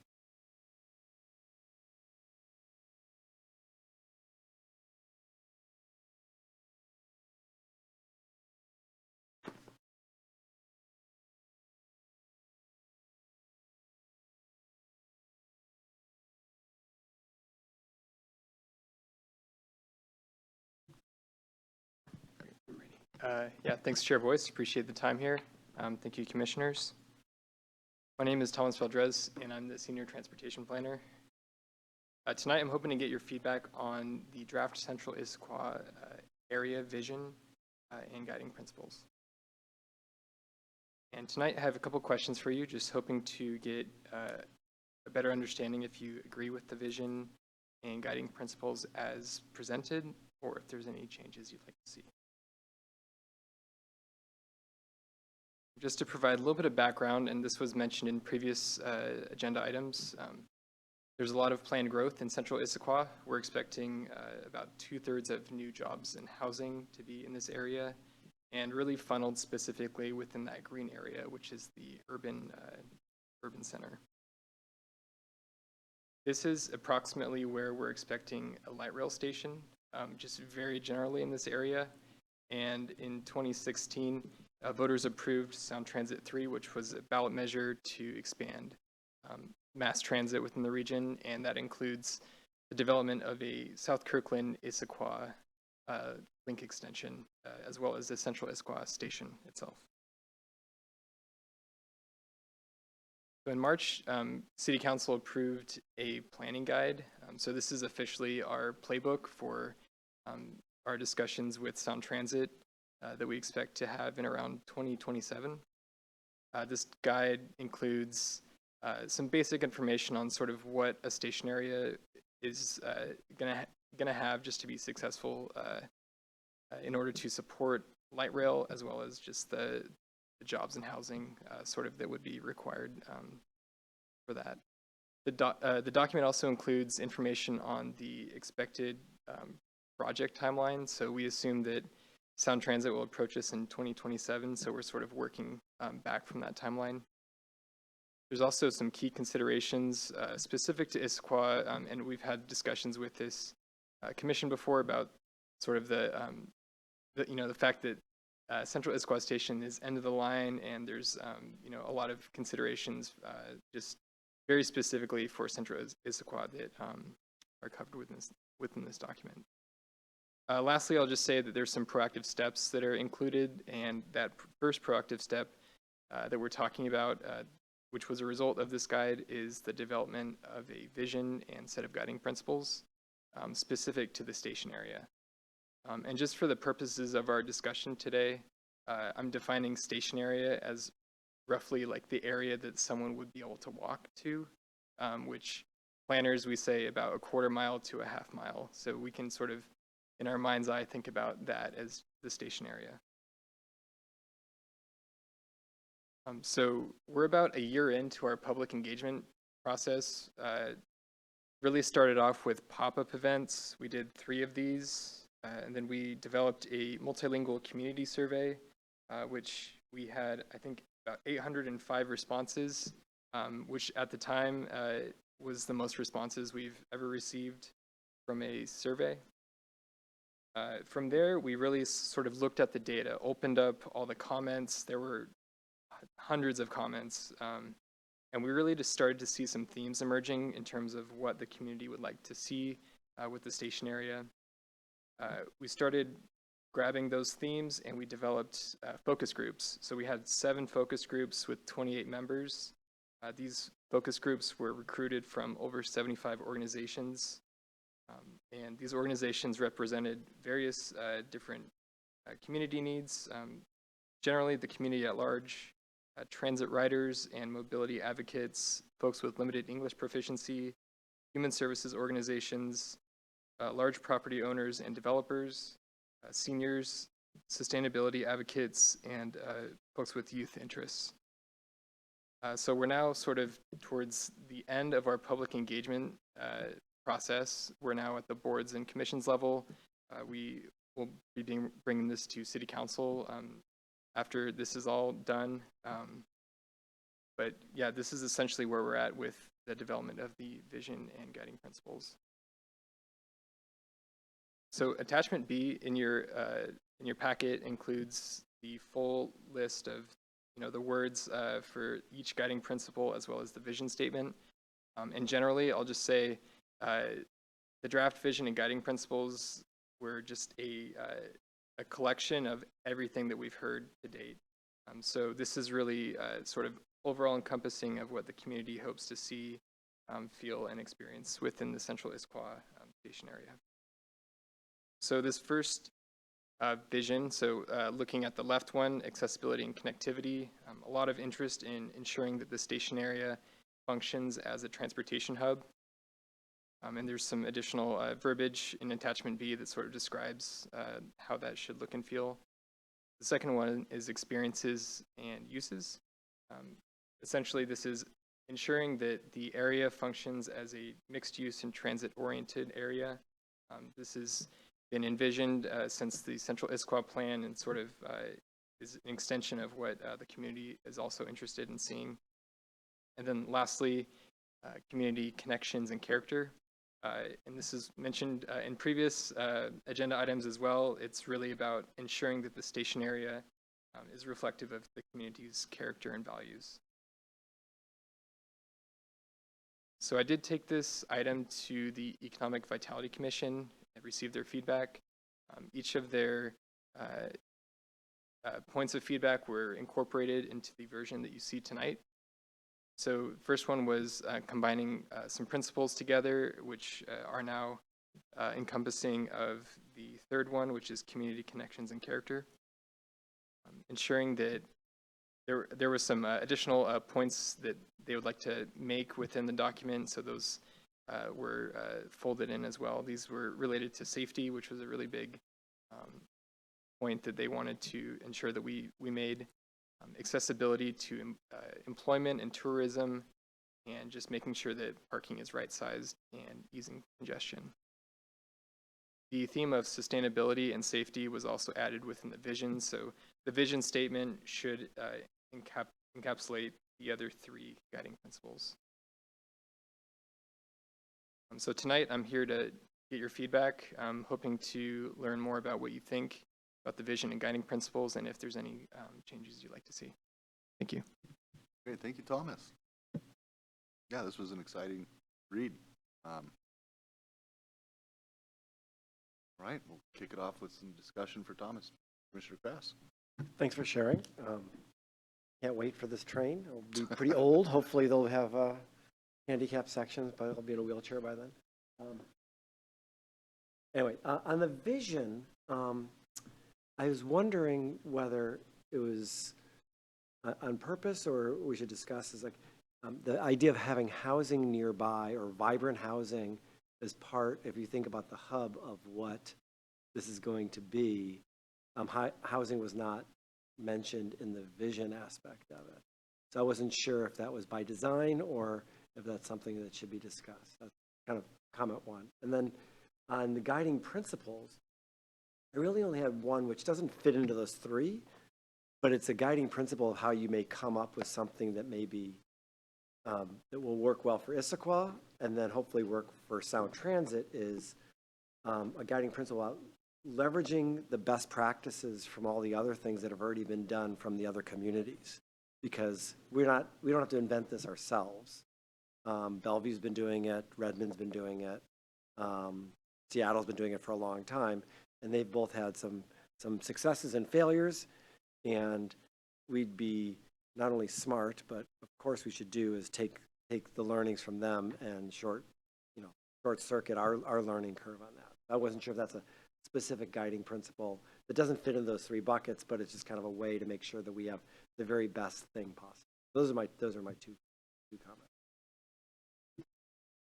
Great, yeah, I appreciate those comments. Housing was not intentionally left out of the vision statement. It's sort of implied throughout, but we can certainly add that. That would be no issue whatsoever.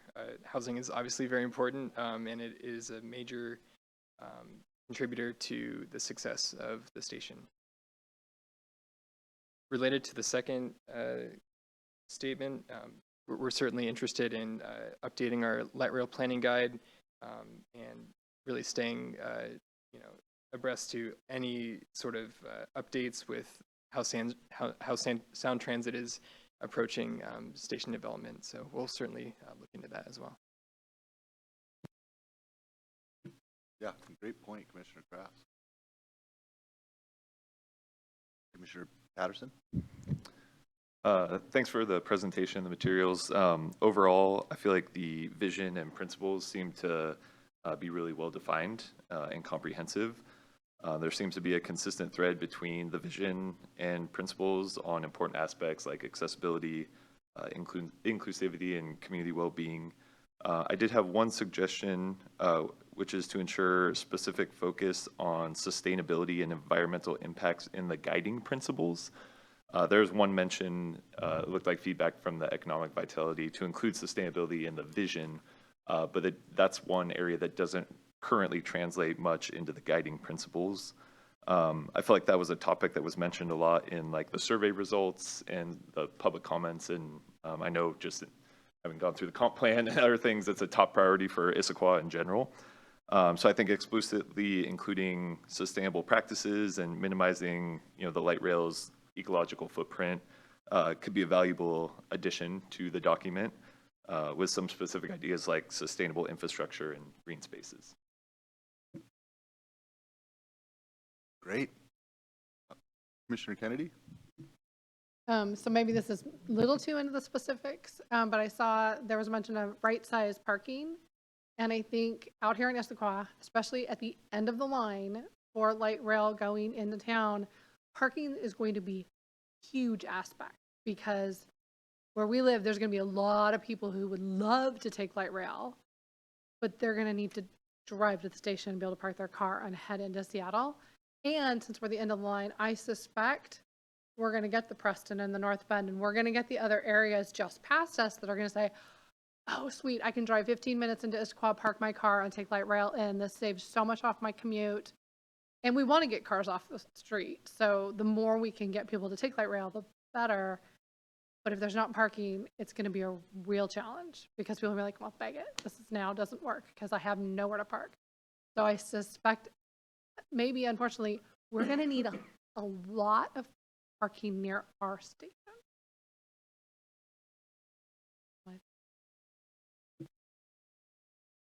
Commissioner Milligan? Thank you, Commissioner Kennedy. Don't give up.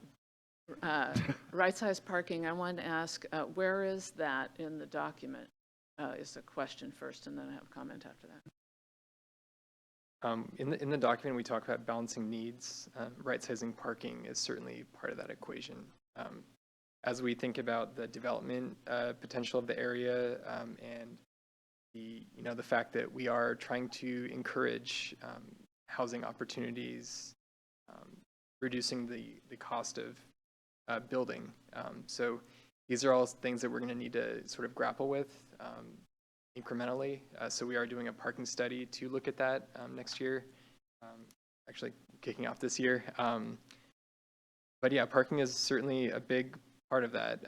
It could represent 15 to 20%. I'm not a builder. 15, a good amount in terms of like the overall cost of developing. So we are going to want to make sure that there's parking available to folks who really do need it.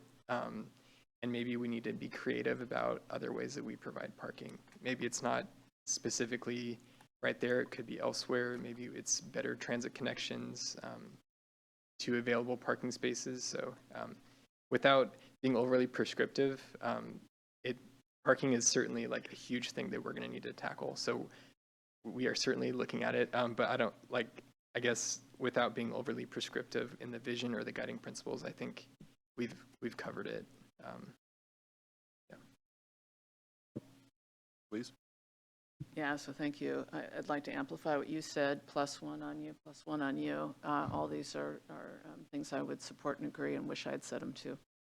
What I really liked about the guiding principles and the vision is that we want it to be a hub of economic development and community connection, and that's where all those qualitative visioning descriptions are.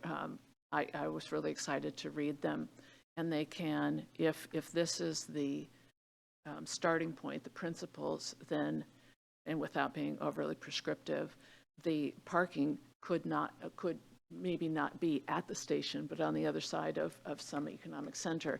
Think about the places that are really good stations and places that are not good in that regard. Let's think about Mercer Island for a minute. The station's here, the parking's there, economic vitality of the community's over there.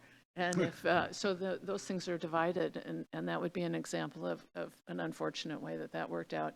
Really great examples are San Francisco Ferry Station, Grand Central Station, places where people go to, and the train is there, the transportation or the ferry is all there, but it's also a great place for economic vitality and for community building. So I think with these visions, perhaps it'll be interpreted in the appropriate way and keep the parking lot where else. Thank you, and thanks for this work. Thank you very much. Commissioner Zakharoff? I would maybe add, my question is, what is the completion date, approximate? So our best understanding, based on the information we have to date, we're expecting light rail as early as 2041 or Okay. 44. Yeah. So that in the document, we talk about the entire sort of planning process, but those discussions are going to be happening very soon in about 2 years ish. So it's just, it happens to be a very long planning process, environmental, construction, and they have to test out everything. So it is a long process, but it is happening starting very soon.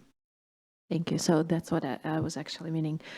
In addition to parking, we're expecting the growth as we were discussing today. So it will be actually even a bigger, well, hopefully not an issue, but a bigger thing to discuss and to figure out where to park, where to get all this people.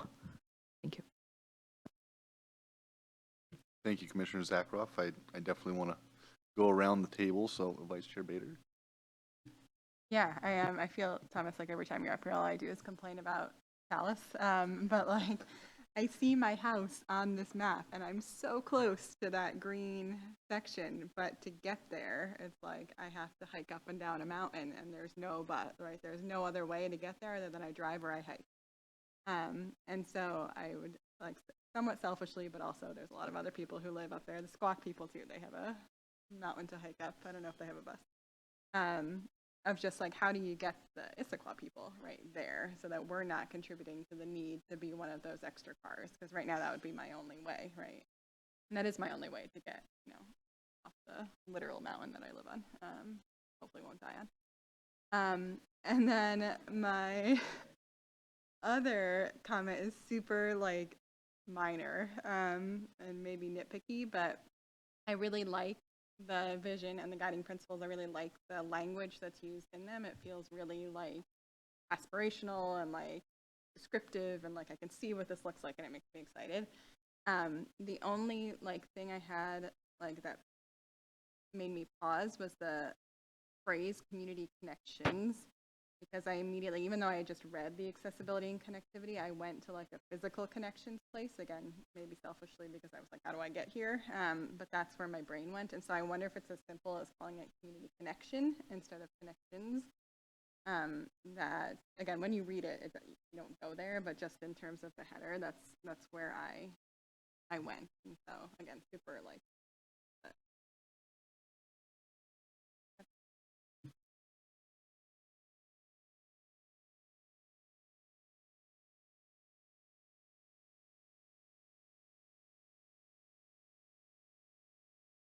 yeah, I've seen them driving around. But can I bring like 3 kids and a stroller on that? You can. I can? Yeah, you can. Yeah. How many toddlers can I pile into the? Yeah. I'll look So, into it. yeah, Director Dollywall's comment is about MetroFlex. That is a provided service that we have. It works great. I have I've seen used them it. in the Yeah. neighborhood. Also, we're looking 20 years out from now, but I'm not aware of what King County Metro's service will be like, but we are interested in beyond just a light rail station. There should be better bus connections to serve it. So we are expecting that as part of it. We just don't know sort of what that will look like at this time.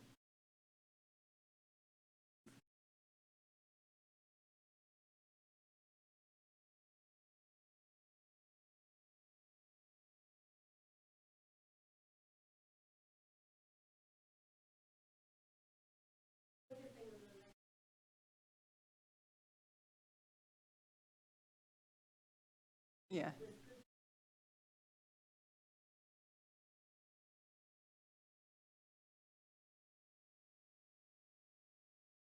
Cool. Yeah, I'll look into it because I don't know how that, just not that this is the time or place for it, but like car seats and that sort of thing, right? Bicycles, all Yeah. sorts. Is Issaquah always going to be the end of the line, or is that just for now, and will they extend it farther east?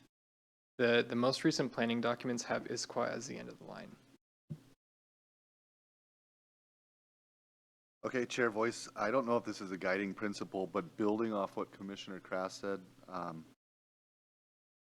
I don't know again, it's definitely not a vision, but I don't know, it might even be like a sub-principle, but the fact that Issaquah will be in a unique position to be the end of the line. You know, our world's going to be slightly different than Bellevue, Seattle, so many different cities, because we're in the unique position of being at the end of the line. Whether it's a guiding principle or a sub-principle, but definitely, and I know you guys are taking a look at this, but what is going to make our particular station unique in the sense that, to Commissioner Kennedy's point, I mean, you're going to have a flood of people from east, probably not so much from west because of the Bellevue station, but definitely Sammamish. You're going to have, I mean, just think of the traffic right now that goes down 18 using Issaquah Hobart. You're going to have a very different, I shouldn't say tremendous, you're going to have a very different challenge than other stations. And I don't know if that's a guiding principle, but, and I know you guys are thinking about that, but clearly it's something that's on all our minds because it'll affect our community in a very different way than it will for others. Again, not really a guiding principle, but just something I thought I'd mention. Amazon and Microsoft are local, and to Commissioner Crass's point, the one benefit, I guess, for being the last up is we should be able to leverage and work with these companies to make our station the most high-tech, the most sustainable, the most, I mean, really, I mean, again, I bet these companies would probably be on board with something like that. But by the time our station rolls around versus Kirkland's and Bellevue's, you know, I think the hope is, you know, theirs will look kind of outdated, you know, a little bit older, needs a remodel, whereas ours should be like Singapore. Ours should be incredible. And again, I would just think working with some of these companies that have a history of working in sustainability, you know, environmentally friendly. I think Amazon and Microsoft, again, I'm sure they're doing things behind the scenes as it is, but clearly that would be a goal. And then I don't know if anyone feels like this, but as you party your pie, you know, again, you're going to have a very big influx of people into Issaquah. And I don't know about, so I don't know if part of the pie, the 3-pie chart that you showed is also safety and maintenance. Because right now you can, not that I would suggest it, but you can walk around Issaquah at 3 a.m. in the morning, and your biggest problem is probably going to be wildlife. Does that change with a major hub on the east side? And again, that's, I don't know. But, you know, everything from proper lighting to, you know, not having garbage everywhere from people that are getting into their cars and ditching things. I mean, what's the security apparatus? What does that look like? Those are all things I would be questioning. Because again, we're going to have unique challenges being the end of the line that other stations do not. So, again, I don't know where they fit, but I really did enjoy reading your memorandum. I thought it was really helpful. You guys clearly did a lot of work and a lot of outreach, which is phenomenal. And I was, yeah, to find out that that was the most used or perused survey in city history. That's phenomenal. So great job. Thank you. I want to kick around one more time before we wrap this up. Anyone have any further questions for Senior Planner Valdez? Thomas, did you get everything you needed? I did. Thank you, Chair. Okay. Well, wonderful. Thank you again for the presentation.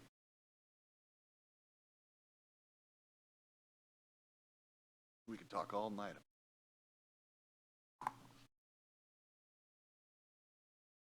Okay. Well, again, thank you, staff. The next item on the agenda is reports. And we'll start with City Council updates. Stephen, do you have any updates? I just have a brief update.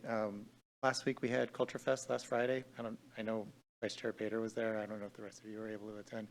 It was well attended. It was a very nice event. Our department, Community Planning and Development, had a booth, and I want to thank Madeline Nelson, who's our planning intern next to us, helped organize us going to the booth. But I would, if you haven't attended that event in the past, I would highly encourage it for next year. We're going to continue having this event. It's sort of designed as a welcoming event, and it is is well attended, and a lot of people had a lot of fun. The last piece is on September 16th, City Council is going to be getting a presentation on the ARCH work plan and budget. So if you're interested in learning more about that, you can listen in on that city council meeting. That's it for my council report. Great, thank you. What was Culture Fest? I wanted to go. I didn't realize it was on Friday. We had a lot of fun. I went with my kids and shows and all three of them. We stayed almost the full 2 hours. It was neat.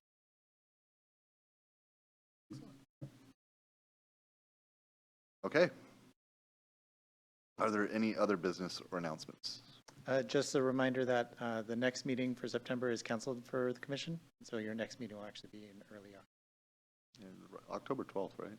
correct, What? early-ish. Early-ish. Okay. Anything from the commissioners? Anything for the good of the order? Well, again, as I said earlier, it's good to have the band back. It's good seeing everybody. We're actually going to be conducting some interviews, so we'll let you know how that goes over the course of the next month. But again, thank you everyone for coming. And there being no further business before the commission, we will adjourn at 8:37 p.m. Thank you, everyone.